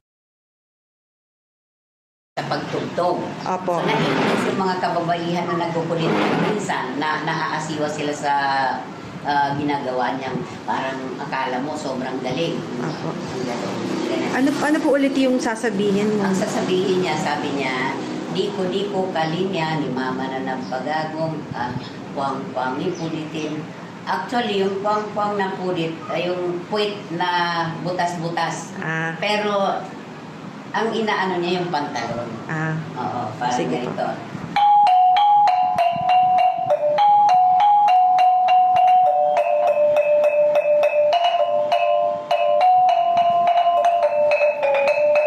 Alam mo na yan ay connected sa isang binalig na pattern lang ito. Yes, ma'am. Kagaya rin kayo nila, paano?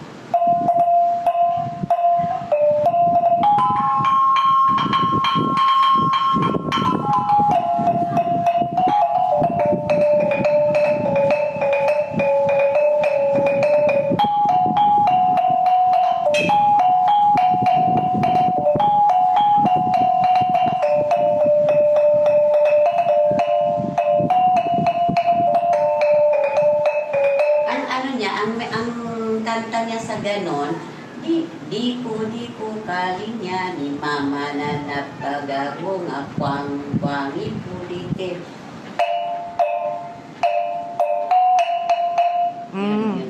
Yung iba naman, yun ang sabi ko sa'yo, na maaaring hindi ganon ang ng kanilang kanta. Yung iba, di ko kalinya. So,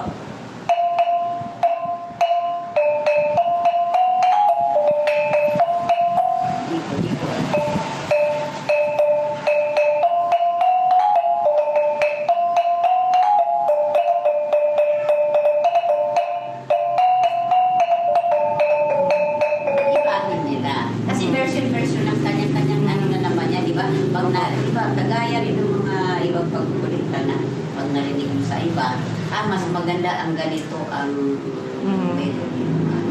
Ito po ang gagamitin ko, mas maganda pagkukulitan. So, may kanyang-kanyang ginagawa na sa kanila ay mas maganda ang takbo ng music, flow ng choice ng nila yun, no? Sa kanta nila kinukuha. Pwede niyo po bang itugtugin yung buong pyesa tapos kasama na yung diko-diko? Kalinya. Oo. Sa binalig din ito, Tatayo ako dito, mama. Sige po.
Thank you, Professor Juliet Bien. Now we will listen to our next presenters, Giselle Villaflor and Maria Felice Salva Cruz. Both are students of St. Scholastica's College, Manila School of Music. They will be presenting their paper, The Boat Lute Collection of St. Scholastica's College, Manila.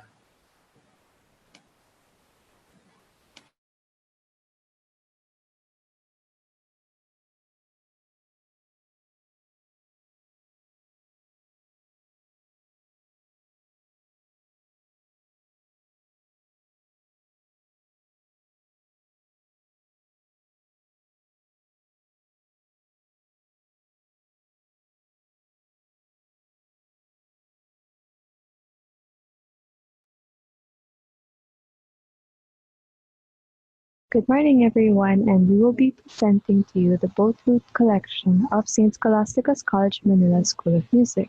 My name is Felice Salva Cruz. And my name is Giselle Villaflor, and we are students of the Bachelor of Arts in Music Production and Technology. To give you a brief history of our school, St. Scholastica's College, Manila was established in 1906 by the first 5 missionary Benedictine sisters of Tutzing, Germany.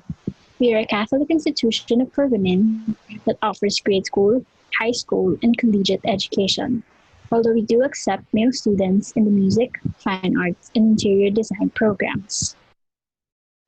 St. Scholastica's College pioneered formal music education in the Philippines in 1909. The Conservatory of Music, now known as School of Music, was founded by Sister Baptista Batig OSB, a missionary Benedictine nun from Tutzing, Germany. The School of Music is dedicated to expanding and enhancing the musical talents of its students for them to achieve virtuosity and produce quality work in their respective fields. Also, the School of Music has a collection of Philippine and Asian instruments to give students an opportunity to see and, to some extent, play instruments outside and the usual Western ones. These instruments are housed in the Asian Music Room on the 6th floor of the music building. This is the new St. Cecilia's building. It was inaugurated in 2011 and it houses the School of Music, the College Library, both print and non-print sections, the Music Library, the Corazon Aquino Recital Hall, the HRM Laboratories, and 2 function halls. And this is the St. Cecilia's Hall where various performances and events have been held. So we did this research to explore and have experience on how cataloging of musical instruments is done, what sort of information do we need, and the process of actual cataloging. We believe that the endeavor will be useful for the SSC music students and faculty who are interested in studying the instruments. Finally, we also want to give a meaningful share to the SSC music community through this initial cataloging project. So our objectives are: Before we present the catalog, a little information first about the boat lutes and why we started with them. So what are boat lutes? Boat lutes are string instruments, or chordophones. It is called such because its body resembles the shape of a boat. Most of these instruments are found in Asia, and particularly the islands of Southeast Asia. In the Philippines, most of the boat lutes are found among the indigenous people of Mindanao and Palawan. There are more or less 30 different kinds of boat lutes in the country. They are unique in design, size, ornaments, and materials used. These physical attributes of the boat lute echo the aesthetics of the people and communities where they exist. So why boat lutes? We decided to catalog boat lutes because we became interested in the instrument. We want to know more about it and understand its cultural significance. We became curious about their physical attributes, the designs and ornaments, as well as their sounds as we studied them in our Philippine music class. So we did this research guided by this method of cataloging, which is a combination of library cataloging and 3-dimensional cataloging. First, we searched and formulated an initial cataloging sheet that we will show briefly. Next, we inspected the instruments one by one. We then measured and took pictures of the instruments at specific angles that shows its details. Then we get the range of the instrument. If the instrument is still functioning, we get its relative pitch. Log the data gathered in the cataloging sheet. So here's an example of the cataloging sheet we use. Gathering all this information may tell us a lot about these flutes, but doing more thorough research is needed to not only describe the instruments, but to also know more about their history. Through extra research, we were able to find out where these flutes came from, their ethno-linguistic group, and their native names. We also based our initial information on the differences between the cultures of the North and South, such as how ornate designs on lutes indicate that it is from the Maranaos, and how the Tiboli and Manobo people add beads and horsehairs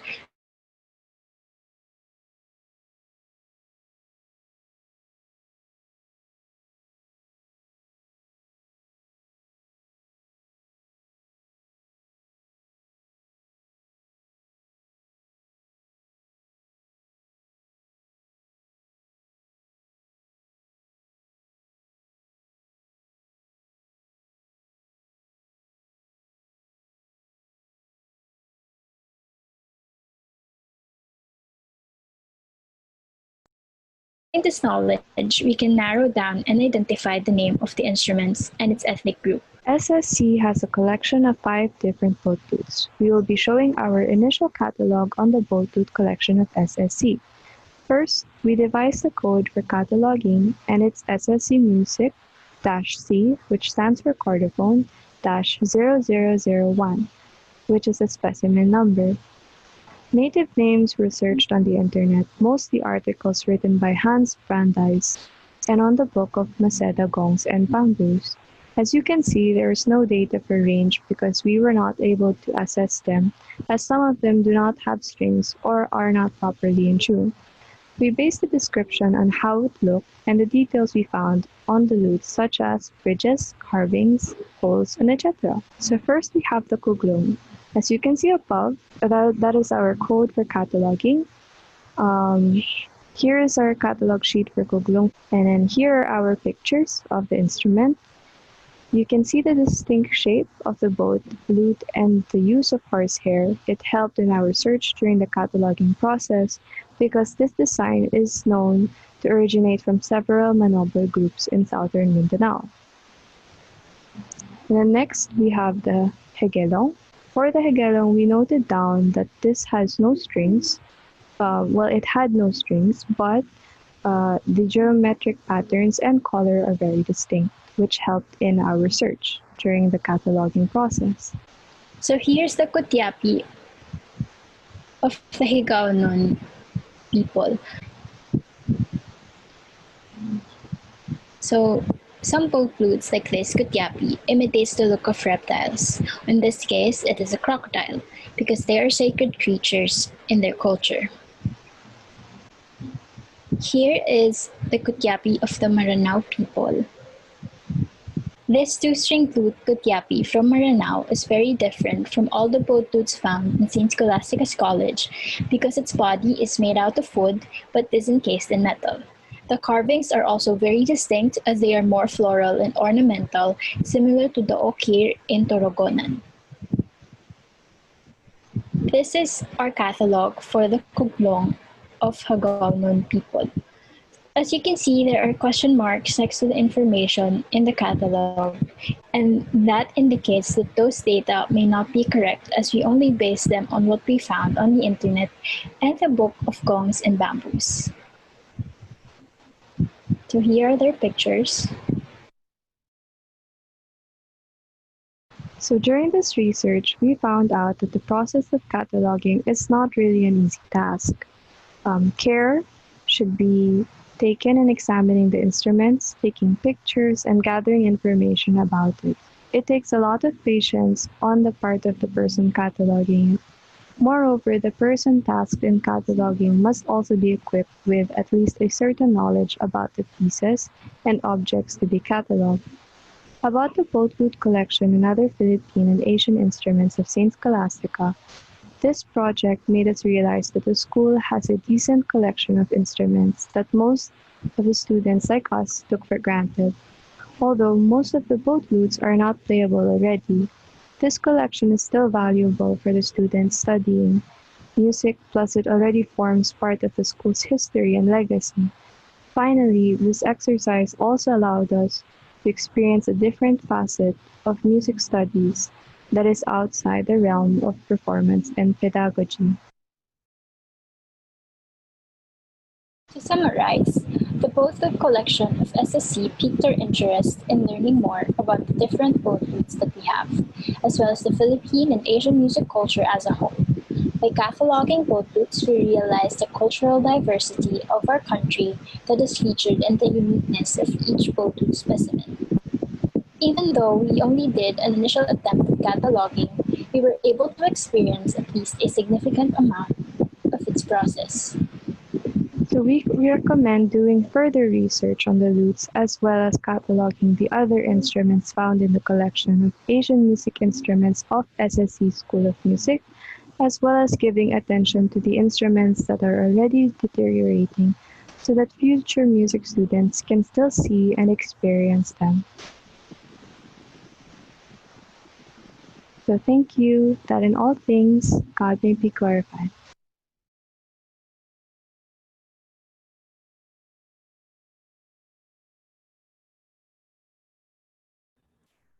Thank you, Ms. Villaflor and Ms. Salva Cruz. We now proceed to our workshop on the Panay Bukidnon Mouth Harp to be presented by Professor Jose Taton Jr. from UP Visayas and a doctoral student at the Philippine Women's University.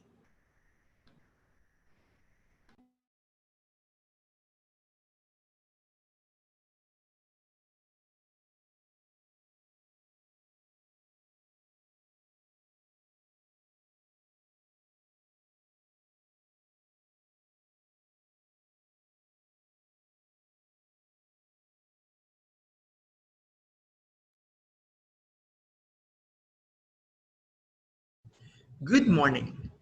I would like to acknowledge the Philippine Women's University School of Music and the Santa Isabel College for organizing this workshop on Philippine music. I am a music researcher who specializes in the music of the Panay Bukidnon communities in Central Panay. For this workshop, I will be demonstrating how to play the suping, a Panay Bukidnon bamboo jaws harp. To start, I want to provide a very concise background on the Panay Bukidnon indigenous cultural community. The Panay Bukidnon live in the central highland areas across the 4 provinces in Panay Island. Majority of them live near the headwaters of 4 major river systems. The community is known for its secluded women, locally known as binukot. This is a practice where women at a very young age are kept inside the houses and attain a certain prestige status in the community. For those who are familiar, this is the same group that was featured in Cara David's eyewitness documentary, Ang Huling Prinsesa, which also inspired films like Sini Malaya's Tuos and TV dramas like Amaya. More importantly, it is known for its collection of oral epics, generally known as Sugidanon, which tells of the conquests of esteemed people and deities as well as mythical creatures and supernatural beings. In music, the Panay Bukidnon possess several bamboo and gong instruments, which include the following: agong or gong, tambol, drum,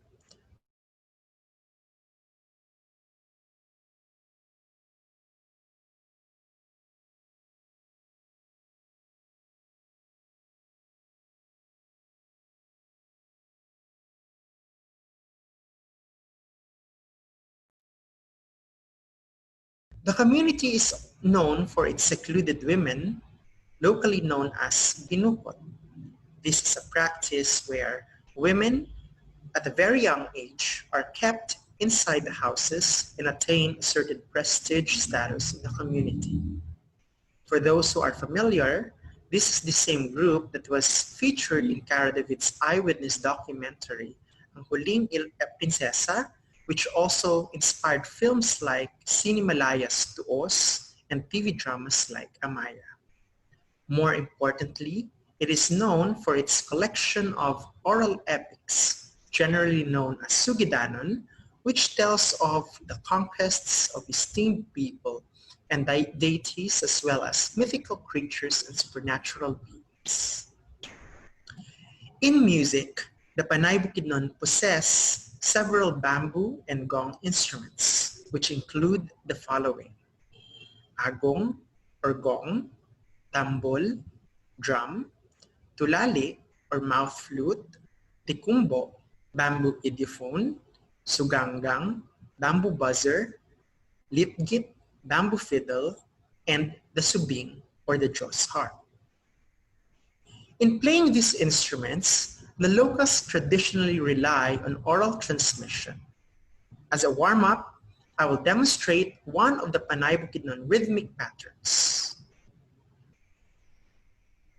Solidap, solidap, uwang dap dap, solidap, solidap, uwang dap dap, solidap, solidap, uwang dap dap, solidap, solidap, uwang dap dap.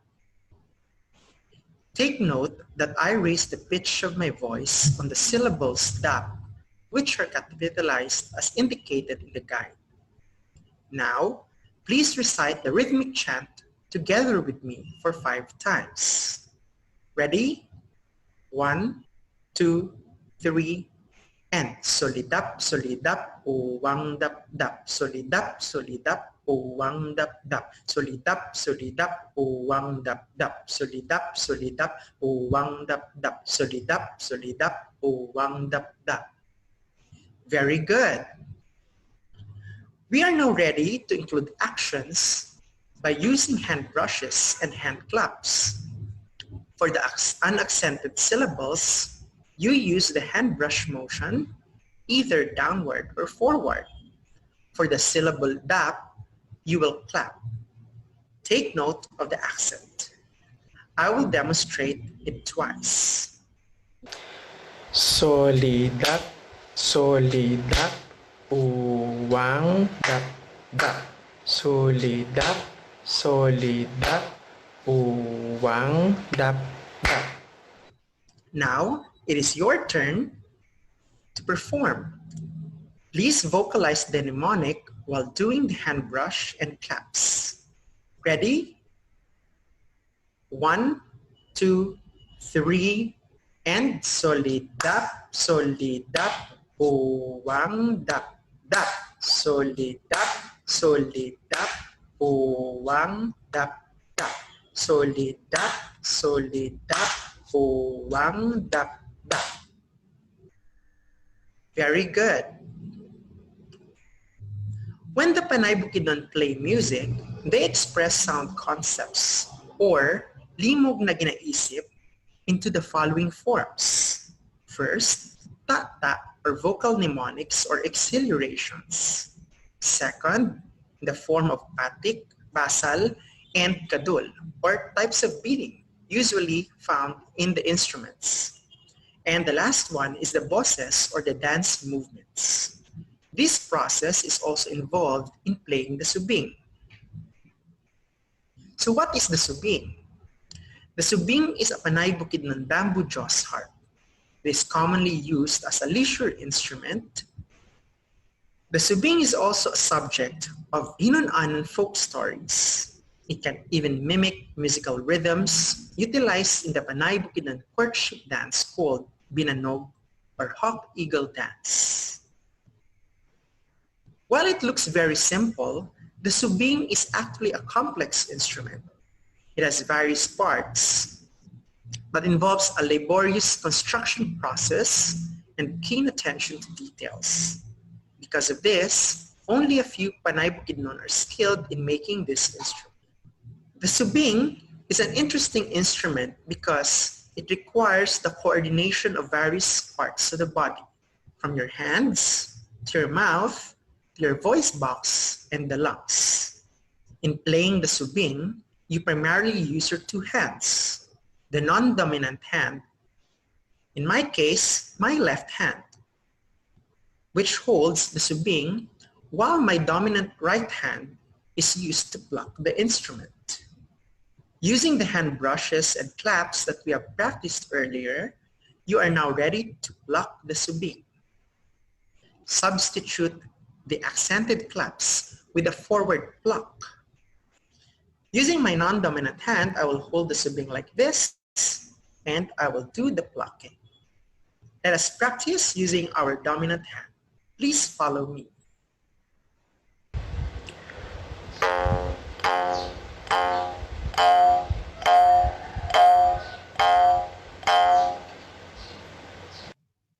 The accented dap or claps also have a special tone, a raised pitch by manipulating the tongue.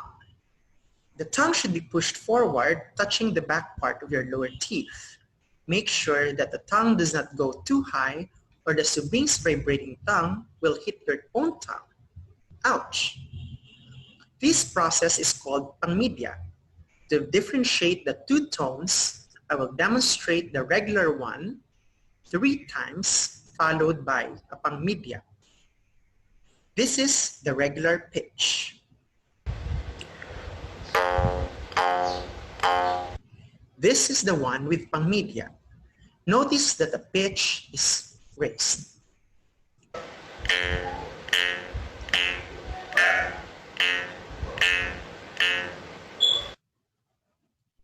Take out your subing and let us combine the hand motions and the pangmedia.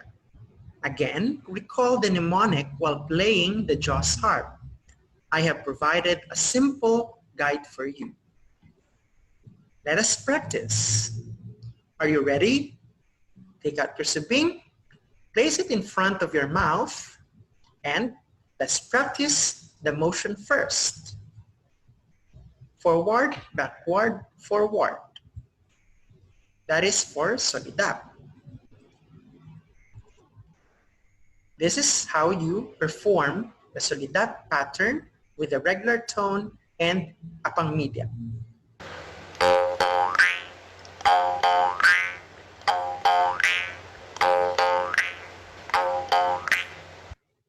Now, this is the combination of the entire solidap pattern.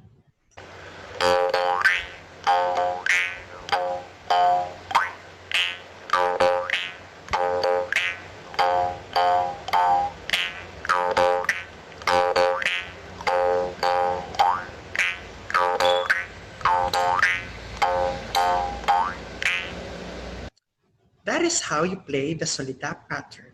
You may now accompany me. Ready? 1, 2, 3, and...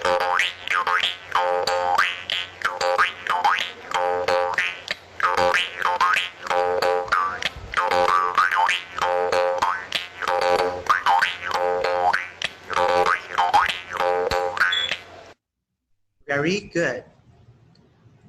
For those who do not have a subing, you may join us by doing rhythmic percussions using your hands, a pair of sticks, or with any object that can be struck. Please refer to the hand guide as indicated in the slide.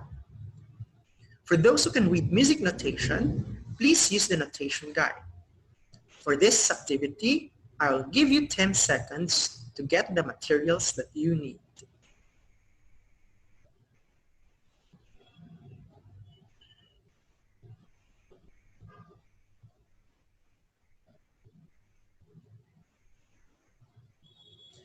Do you have the materials with you now? Let us practice with the use of the hand guide.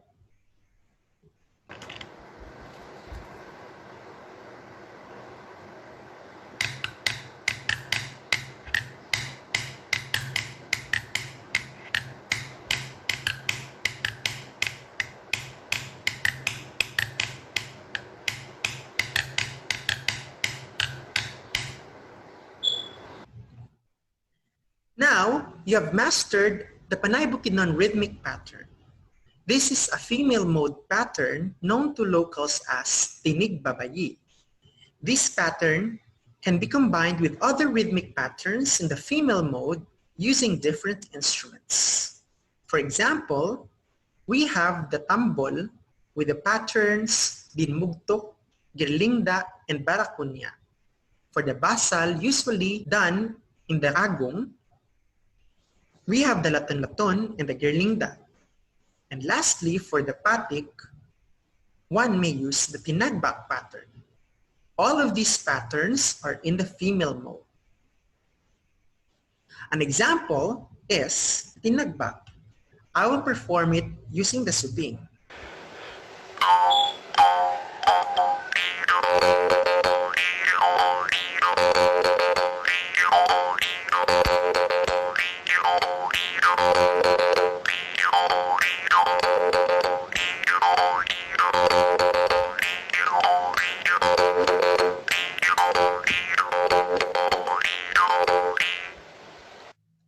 This is a different pattern from the one that we have previously performed.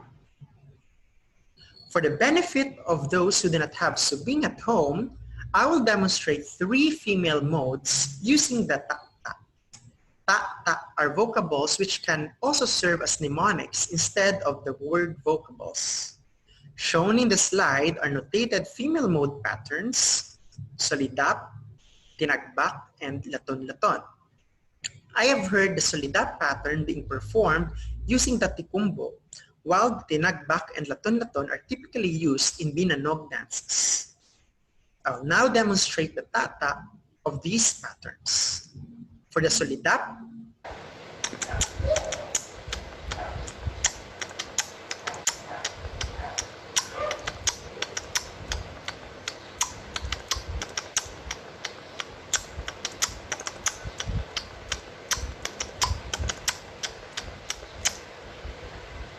that is the solidap pattern using the tata. Now, the tinagbak.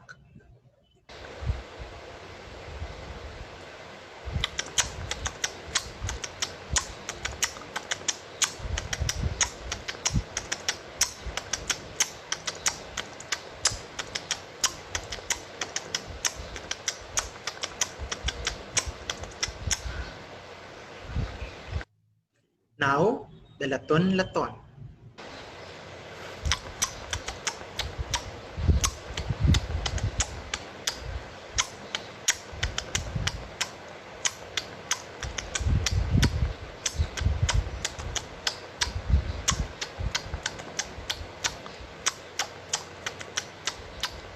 You may combine these into interesting patterns or combinations with the use of 3 subings or any improvised musical instrument of your choice. I have a pre-recorded video that utilizes common objects found at home. This is the end of my presentation, and I hope you enjoy the following video. Thank you so much.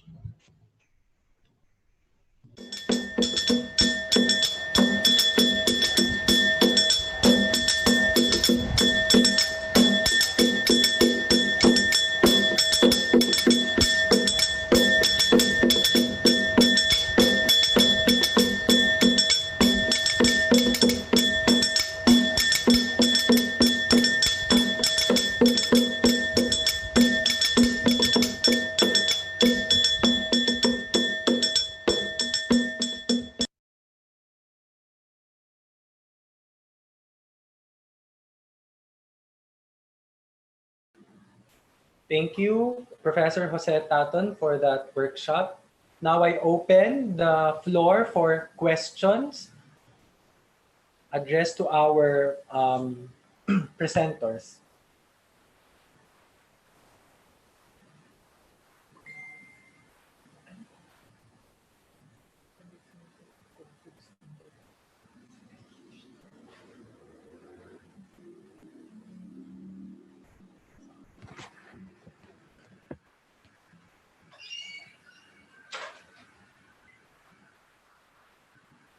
One comment here from Professor Buhain of PNU, Philippine Normal University. Good job, Professor Taton, for your paper.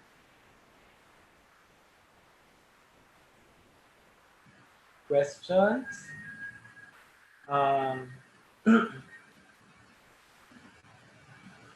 Music instrument has been part of inquiry in ethnomusicology. Today we hear three papers um, presenting different instruments, different families of instruments. First, the kulintang, a gong that belongs to the idiophone family, and both lutes, chordophone, and the mouth harp.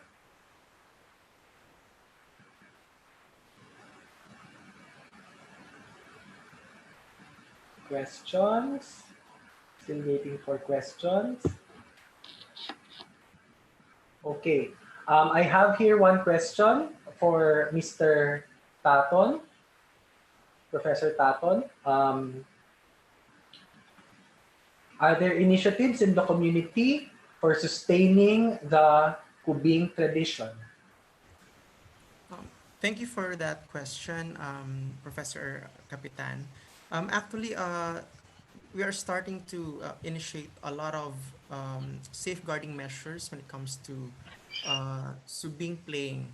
Actually, I'm collaborating now with some youth groups in the community because, as I've mentioned, the subing is a very I should say it's an instrument that is not really popular among the younger generation right now. So there are a lot of there are very few subing players.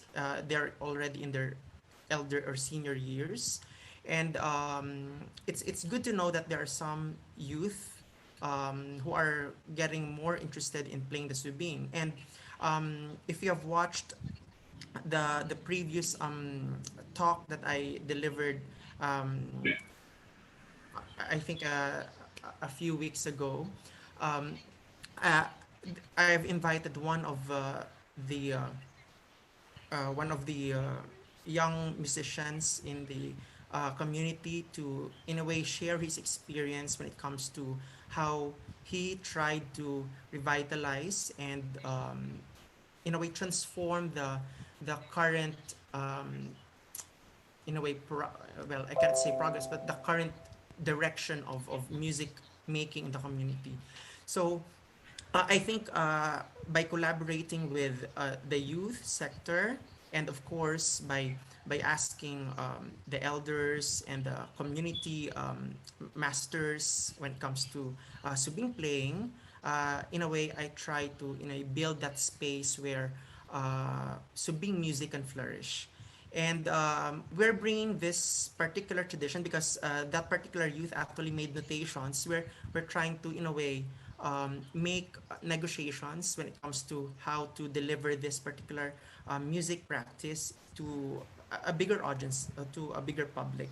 So I think that's one of the many ways that, in a way, I can contribute to the safeguarding of this intangible cultural heritage. Thank you, Professor Taton, for the answer. I think there's one question here addressed to Felici and Giselle of Saints Co. May we know the tuning of the both loops?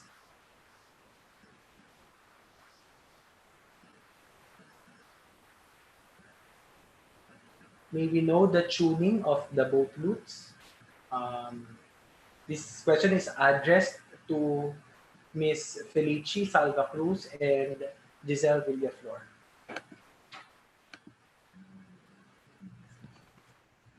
Hello po, yes sir. So thank you for that question po. Based on our research, the boat lute is tuned to a major pentatonic scale po. Yun lang po. Okay. Okay. Um, Another question addressed to Professor Taton. What is the meaning of the subing instrument? Actually, that's a very tricky question because a lot of sources would point to different interpretations of what a subing is. If you look at early documents, particularly Spanish written documents, the subing is described in various ways, but but there's a lot that, in a way, to the subing as a type of reed instrument. So basically, it's a mouth harp. It's a bamboo or reed mouth harp, and there's also mention, if I'm not mistaken, that it's a type of bagpipe. It's a type of a trumpet, and there are many references to it as a trompe de Paris or a trompe. So if you look at the history of, let's say, Joss harps in Europe, you can find that trompe, trompe, trompetilla, trumpet de Paris, to refer to as Joss harps. Although, the Joss harps in Europe, are some of them are metal, made of metal. In Southeast Asia, it's more of bamboo or reed. So I think the early documents about the subing would, in a way, refer to predominantly to the subing as a type of reed instrument, and I think that is what we can find now in the Panay Bukidnon community. So if you want to ask me about the contextual meaning of the subing, well, it's really used for courtship way back then, but now it's seldom used as a courtship instrument. As far as I've known, for example, in Tiboli culture in the South Philippines, they also have like the kumbing, which is used for courtship. So I think that the general idea of the subing is really for courtship and for entertainment. But now, in the community where I do my research, I don't find this particular instrument to be used in such contexts.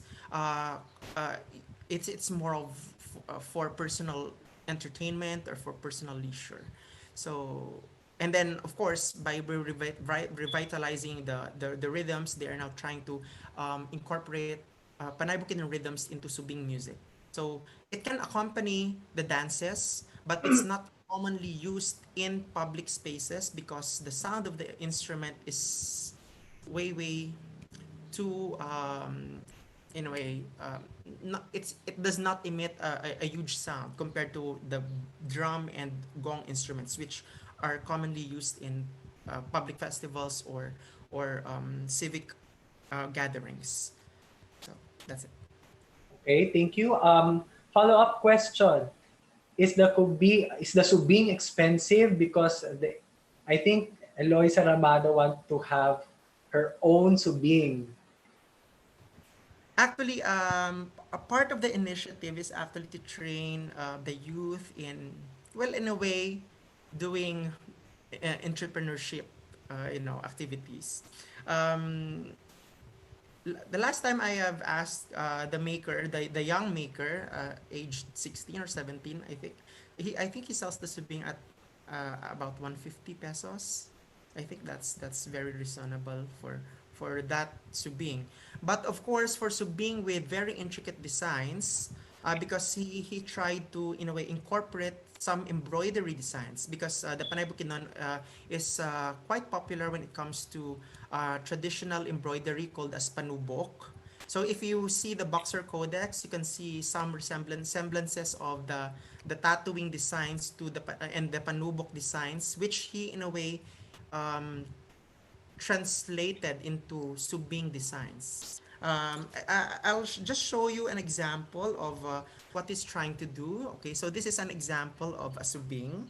Okay, so you can see here some of the designs that the maker has incorporated. I think there are some designs also in this part, but I think I forgot the instrument somewhere. So there are so many designs. So he's developing this particular, in a way, branding. So I think that's 150 pesos for the subing.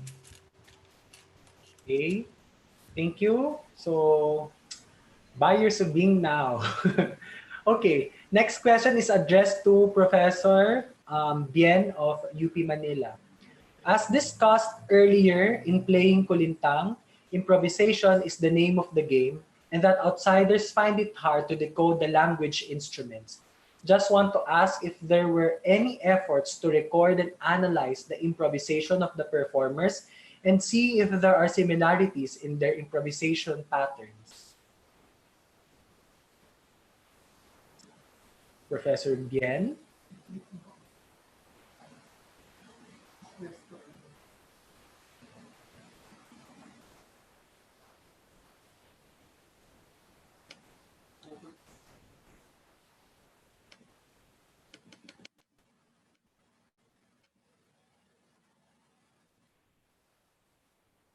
All right.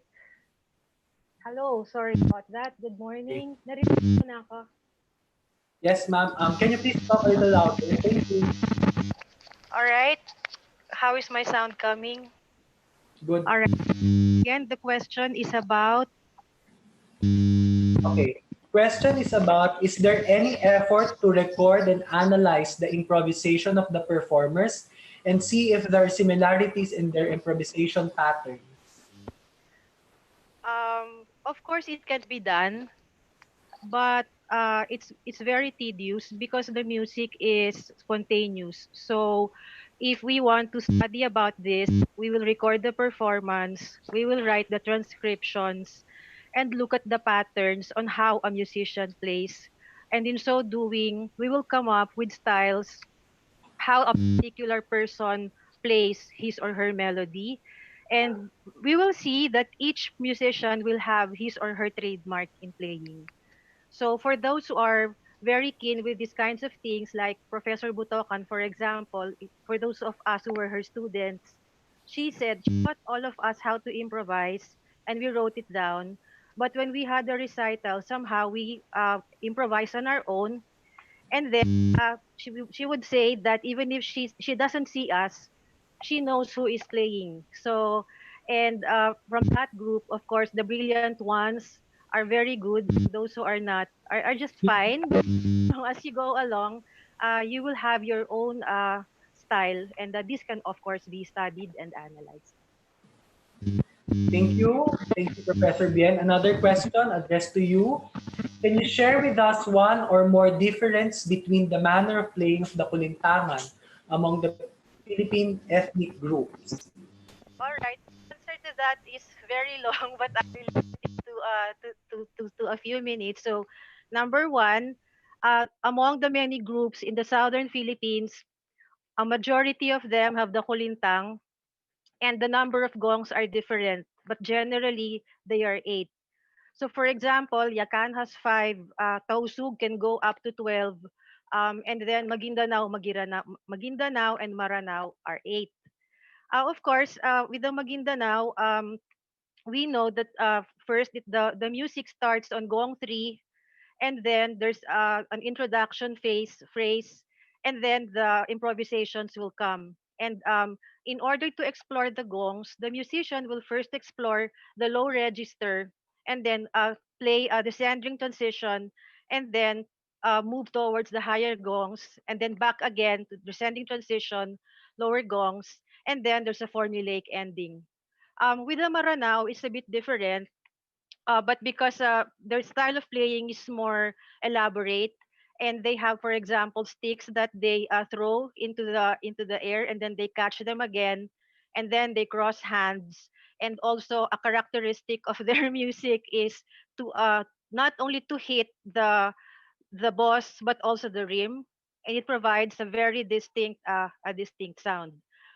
For the Tausug, because most of them or some of their music are used for dancing, and if let's say you have 12 gongs, two people will play the gong, and one, usually the beginner, will just play the melody on the small gong, and then the better musician will play the melody on the bigger gongs. So yun, that's what I know of several groups. Thank you. Thank you, Professor Bien. Are there any more questions? I think that question is another, the last question for Professor Bien is another paper, 5 papers or 8 papers for all the um, patterns of these indigenous people. Just to say, when you look at Palabuni-Bunyan, which is the Bible of Kulintang players, that book already has a lot of patterns, and there are also a lot of scholars who are working on this. And I also encourage music students from PWU, from UP, to write about music because it is very easy and very I don't know, very achievable. So thank you for your questions, and I like to welcome all of you to play the kulintang. Let's make noise in a nice way and learn our traditional Philippine music. Okay.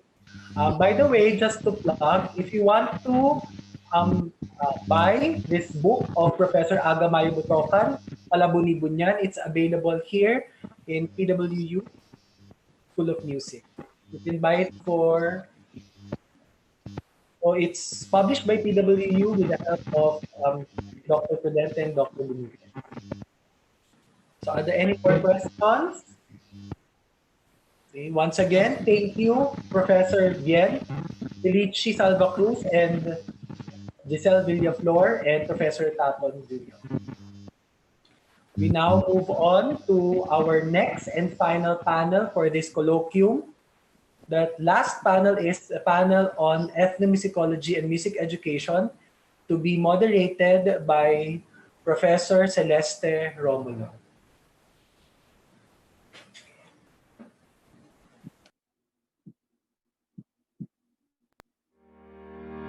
Okay, and now we proceed to the panel presentation under ethnomusicology and music education. The first presenter is a Philippine Women's University music senior student taking a Bachelor of Music in Music Education with an emphasis on guitar. His presentation is entitled Creating a Kulintang Mobile App. So now let's hear from Mr. Richard Aaron Tanfelix.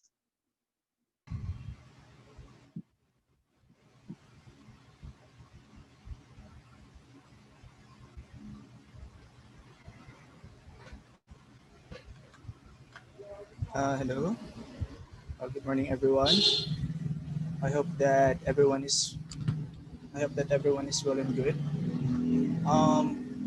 I'm not a expert at Kulintang. My major is music education.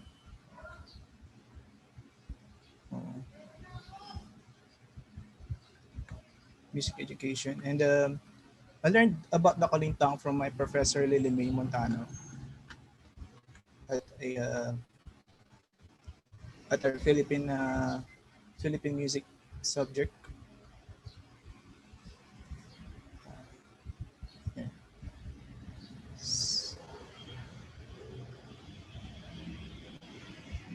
And learned more about it when I joined PWU Indayogong's ensemble. The problem that we encountered was that some of us live far away, and from the school, and the way to practice is to either stay late at school or practice at home while setting up an imaginary kulintang and memorizing the patterns. I decided to create the app when I realized that it will benefit not only us, but also those less fortunate students and schools that cannot afford to buy the instrument, and that it will further promote the culture as well. I researched about the programming language, about the application that I'm going to use, designed the icons and the user interface, and got into coding. I had help with the PWU Indayogong's ensemble with the tuning of the instrument and testing the prototypes, which led into the app that is now available for download at Google Play Store.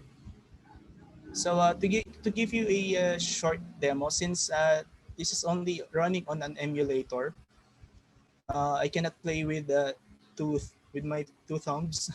So I'm just going to show you this. This is running on an emulator on my computer. So we have two major modules here. We have your practice mode and the composer mode. In the composer mode, if you click on it, I'm going to rotate the phone so that we can just see it. So here, this is tuning from PW in the Gongs ensemble. So just tap on it.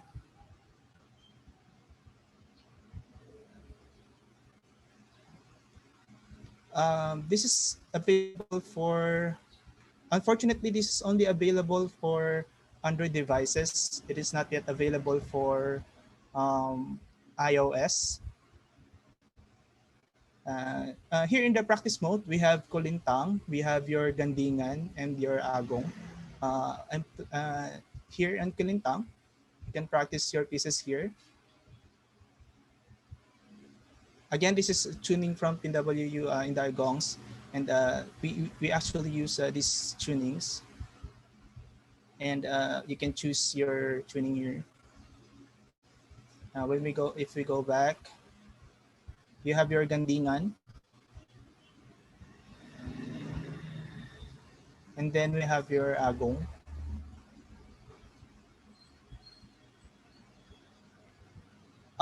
This is actually not sampled sounds because I created this during the pandemic, and I cannot go to school to actually sample the instruments. So I use my knowledge in music tech so that I can get the sound that is close to the actual thing. So there you go. It's completely free. You can download it at Google Play Store. It requires Android 6 and above. It won't run on Android 5 or lower anymore. So yeah, there you go. That's the virtual Kolintang.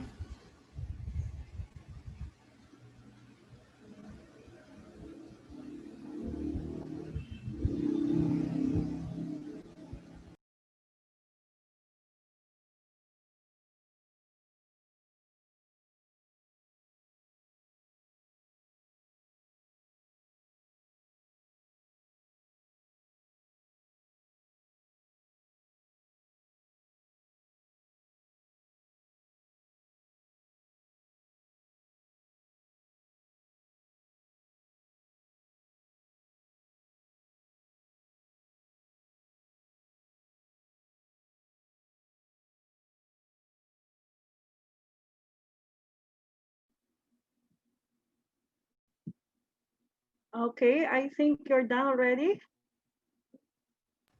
Thank you, Richard, for sharing with us your newly developed Kolintang mobile app. So let us now proceed to the next presentation. The second presenter is a Bachelor of Music and Music Education graduate in St. Paul College of Manila, emphasizing voice under Professor Ronan Ferrer, and currently finishing his Master's in Music Education degree in the same school. He's currently teaching and a subject area specialist for arts and design track in senior high school at the LaSalle Santiago Isabel Bermosa campus. His paper is entitled Mapping the Music Resources of Ilocos Region in the Grade 1 Curriculum for Ilocano Schools. Let's all welcome Mr. Marlon Pascua Fernandez. Right, good morning. Let me just share my screen to you. I hope you are doing okay.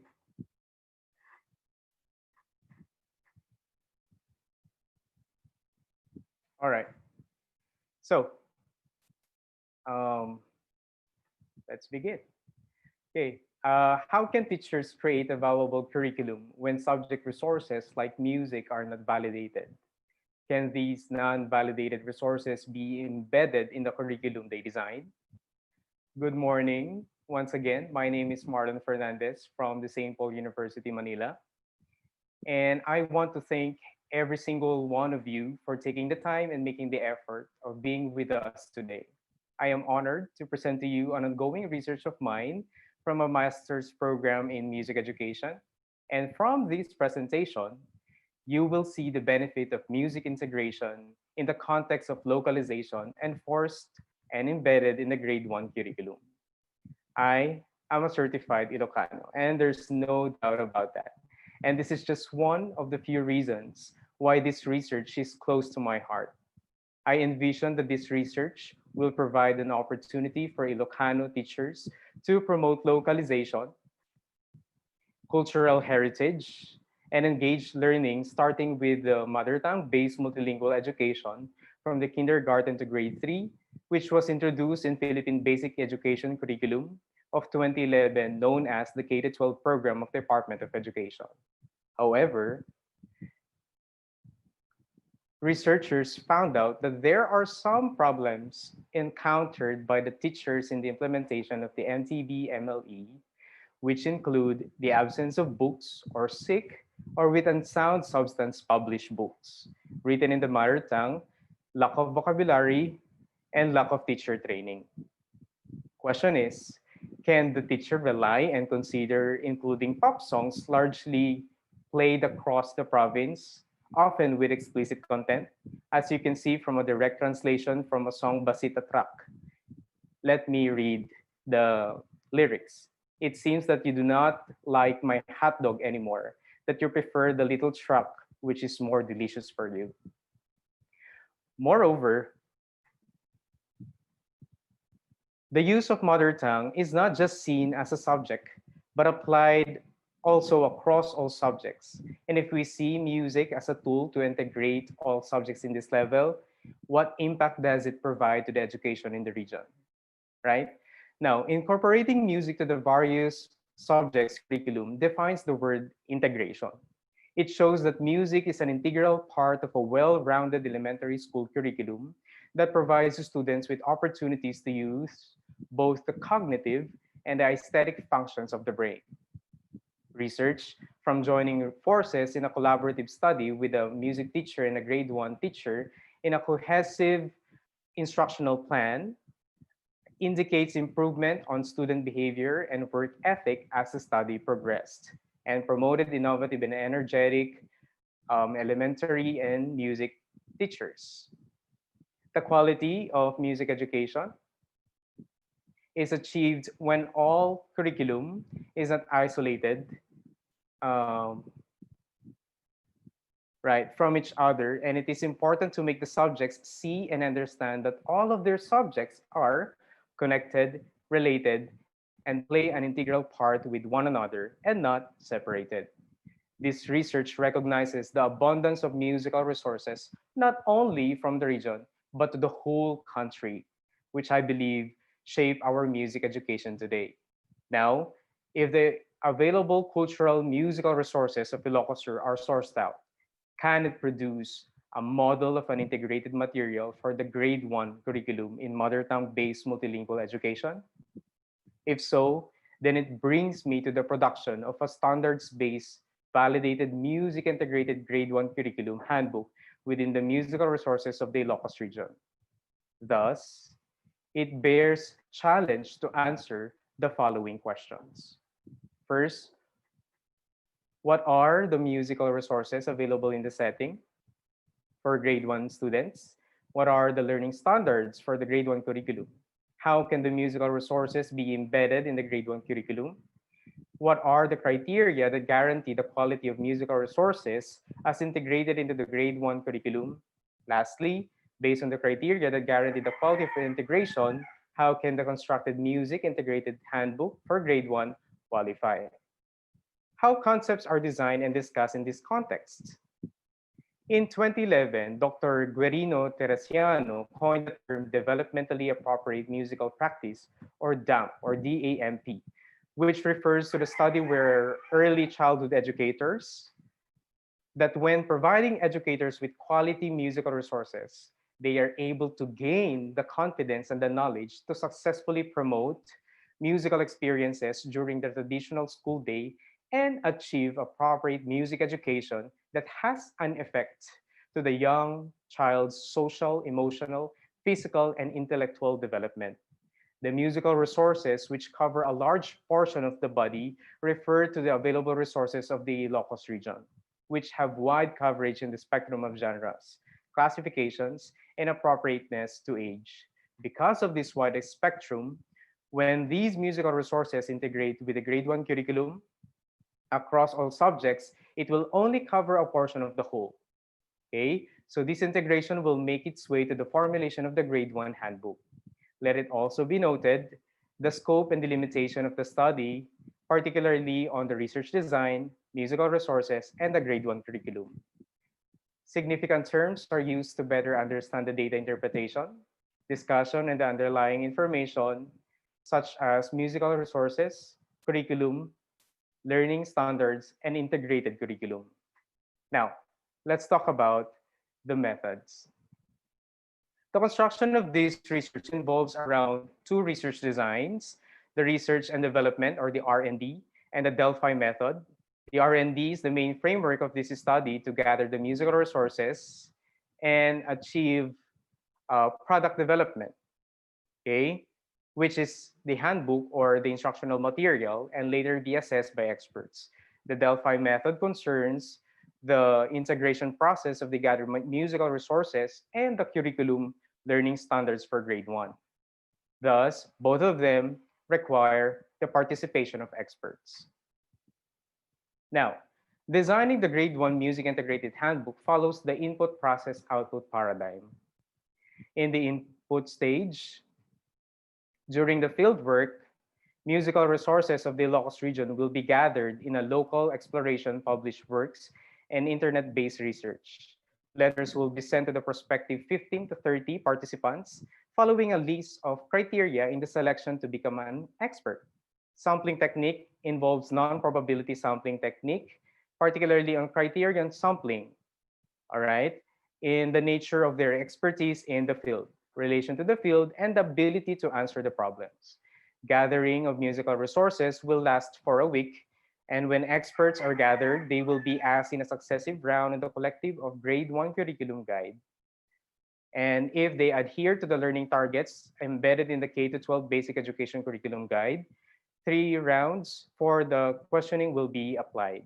All results will be presented to the experts before moving to the next. Now, let's head on to the process stage. Now, when consensus or in the validation of the instrument is gathered, experts will be asked again in a successive round next on how musical resources of the locus region embed to the curriculum of grade 1, or in the suitability of musical resources to a subject or subjects. When consensus is concluded, the next part is to ask when the criteria based on the recurring thematic reasons on the integration process. If they adhere to these criteria to use in validating the content of the handbook, they will be used in the validation. Okay. Participants, kindly refrain from annotating the slides, please. Thank you very much.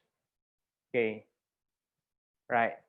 So thus the Delphi method again is applied. Now let's head on to the process stage. Okay. Kindly erase this annotation, please. Thank you. Now let's talk about the output stage, where the handbook will undergo at least 3 days for layout, design, and compilation. The rubric will be constructed, will compose of criteria with 5 levels of descriptors. Using Google Forms, it will automatically generate a summary of entries, including notes from participants. All right, it seems that our participants are enjoying. All right, thank you very much. Okay, so let's talk about how the data are treated statistically. There, as what I'm saying a while ago regarding the level of descriptors for the rubric and the use of Google Forms to generate the responses. Okay, now let's go on to the data collection or the treatment of the data. Okay, now the data collection for musical resources will undergo musical coding, transcription to the manuscript using Sibelius, recording, and translation. The learning targets from the curriculum gathered from the experts' consensus will undergo a 2-point Likert scale, yes or no, followed by an open-ended question of why, for a textual analysis to generate themes from their explanations. Okay, it seems that our participants are enjoying using the functions of Zoo. Okay, the consensus on a 2-point Likert scale in a Delphi method should reach at least 70% agreeable acceptance rate from the participants, and generated themes may be presented with a visual presentation when necessary, depending on the quality of answer from experts if consensus will not reach in an agreeable result. For the integration process, the Google form will be designed 1 song per page with a list of subjects for grade 1. The learning targets answerable again by Likert scale using yes or no suitability and applicability of the song provided with an area of explanation per page. Okay, the rate of 70% is applied for an acceptable consensus. Now, for the rubric, the recurring theme that heard from the expert's explanation will be presented along with a prompt question, again answerable by yes or no, followed by an open-ended to solicit for an explanation. The same acceptable rate is applied for consensus acceptability.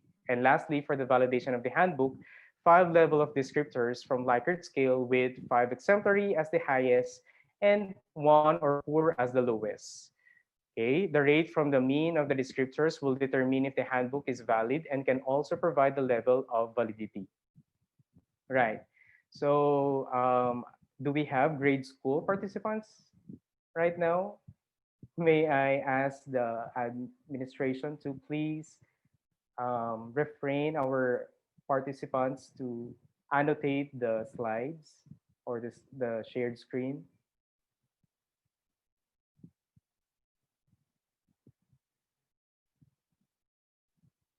All right. Okay, provided the standard in the subject mathematics, for example. Now, I think I'm losing control of my slides. Okay, there.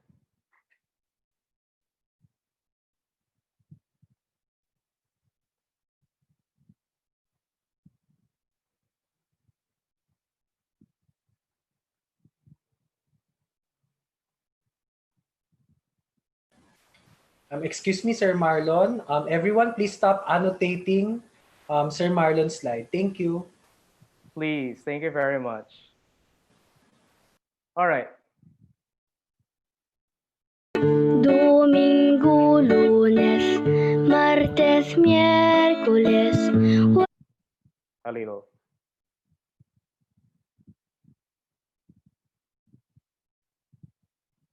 Okay. Right. Nag-enjoy talaga sila. All right, so let's head on to the next slide. Okay, again, provided the standard, for example, let's have mathematics.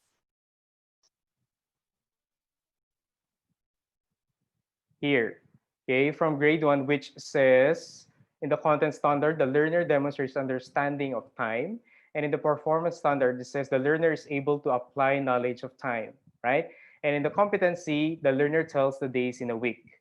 Okay, if this is acceptable to the experts as a standard for grade 1, then we can proceed to the selection of the song that is suitable material for this standard. A song like Dagiti Aldaw Tilawas may be considered. Domingo, lunes, martes, miércoles, jueves, viernes, sábado. Dagitati, aldaw taluno, dagupin, ket pito.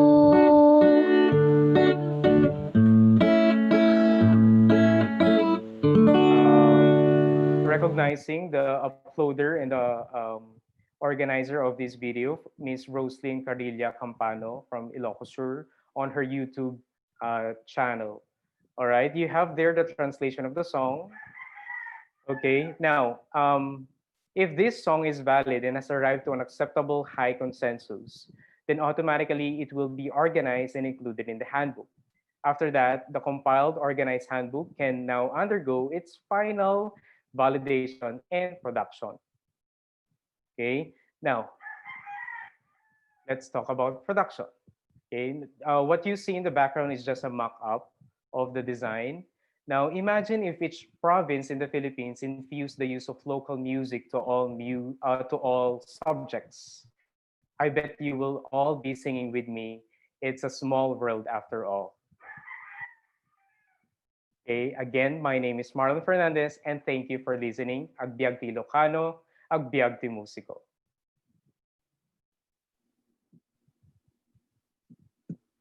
Okay, thank you, Mr. Fernandez, for sharing your insights and critical discussion on mapping the music resources of Ilocos region for the grade 1 curriculum.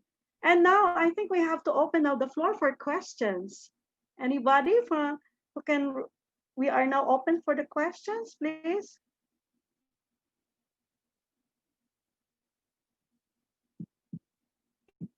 Questions, please. Do you have any questions, especially the music educators who are here right now?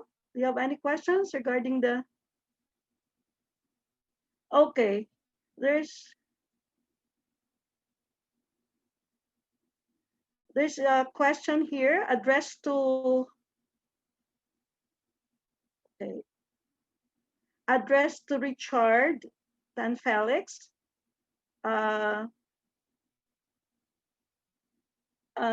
Richard, can you show the app of his... What is this? Mobile app? Richard? Yes, ma'am. Can you show the app of in your mobile app, mobile Sure. phone, please? Sure.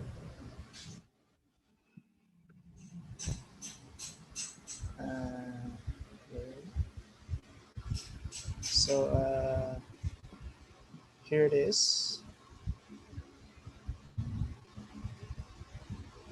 Here, can you see it? So I'm gonna play. So here, I have here.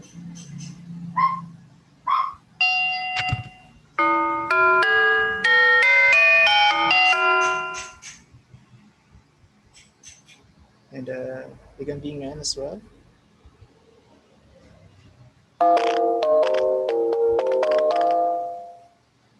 Though I suggest using earphones while using the app so that you can enjoy it more, because the frequency of the agong is a lot lower, and your speaker phone, the phone from your the speaker from your phone might not be able to play it. So it's better if you use earphones. So just the agong again. The composer mode. I'm going to show you that it's available in Google Play Store. Here, just search virtual Kolintang, and it will show up there. You can install it. It's free. It takes a small space on your phone, and you can play any Kolintang piece you like, and you can explore. So thank you. Okay, a follow-up question to Richard. Do you have example works using this app?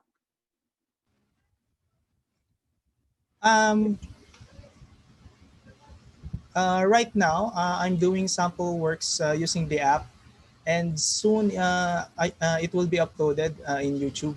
But so far, I get feedback from the Play Store that some educators used it in online teaching already.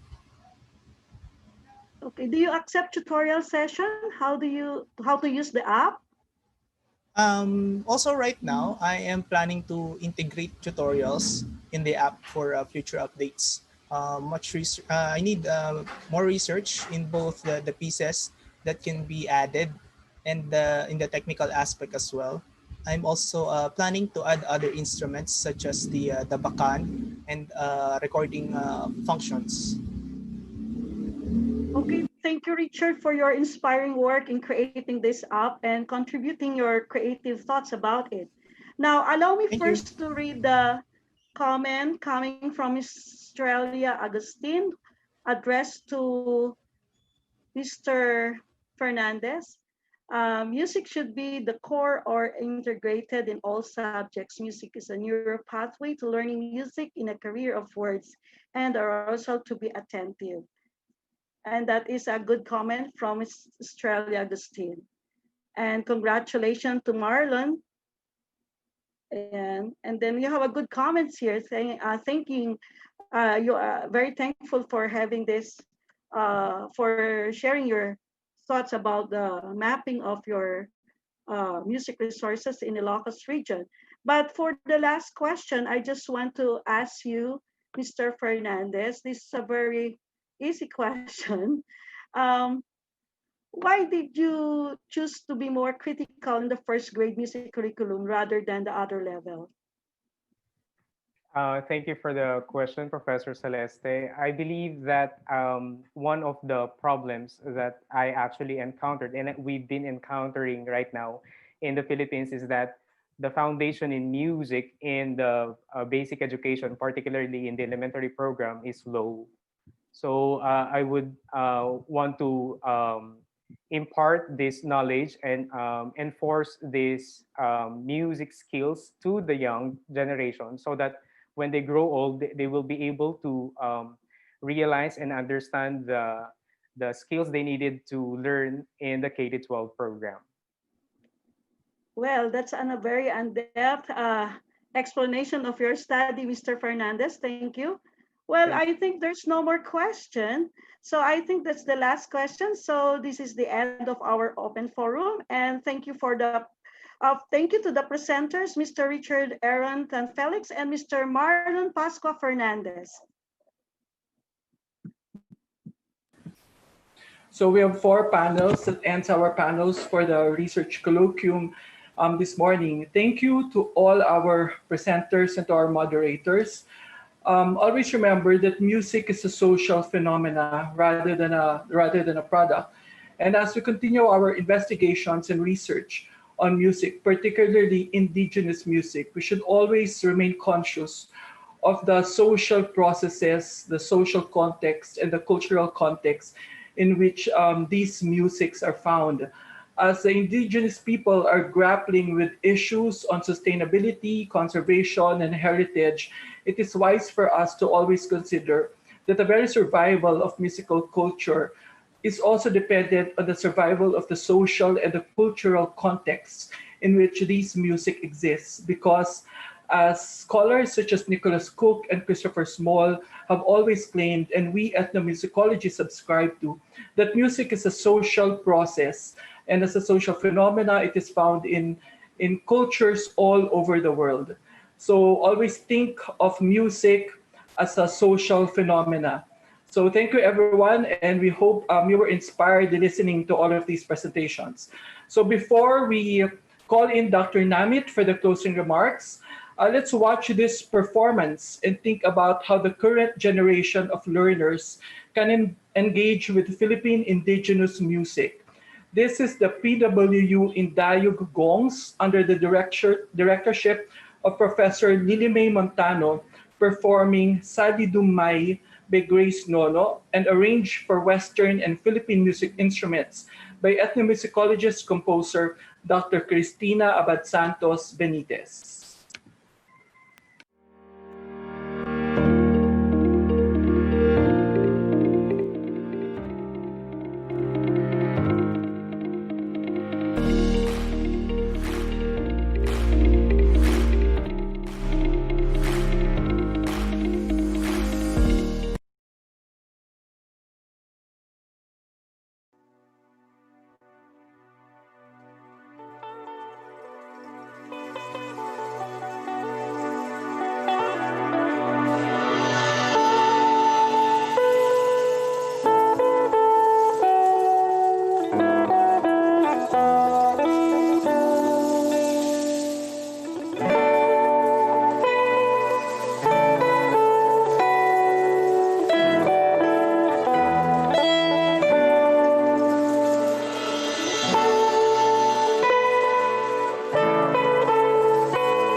Thank you, PWU Indayogongs.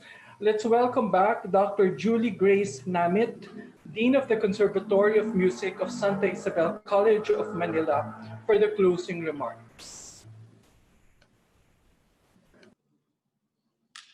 Good morning once again. So I hope you are still there and enjoyed the presentation this morning. So to end, the Philippine traditional music is deeply rooted in every Filipino. To quote an article published in Tatler Philippines, and I quote, "Getting in touch with our musical roots and understanding that music says as much about us history and the other arts can have the grandeur of looking deep into our souls, as well as the simplicity of knowing our name." End of quote. Music is a universal language. Thus, having this kind of noble undertaking, we take pride in showcasing our unique culture, reawaken our love for traditional music, and share not only to Filipinos but to the international community.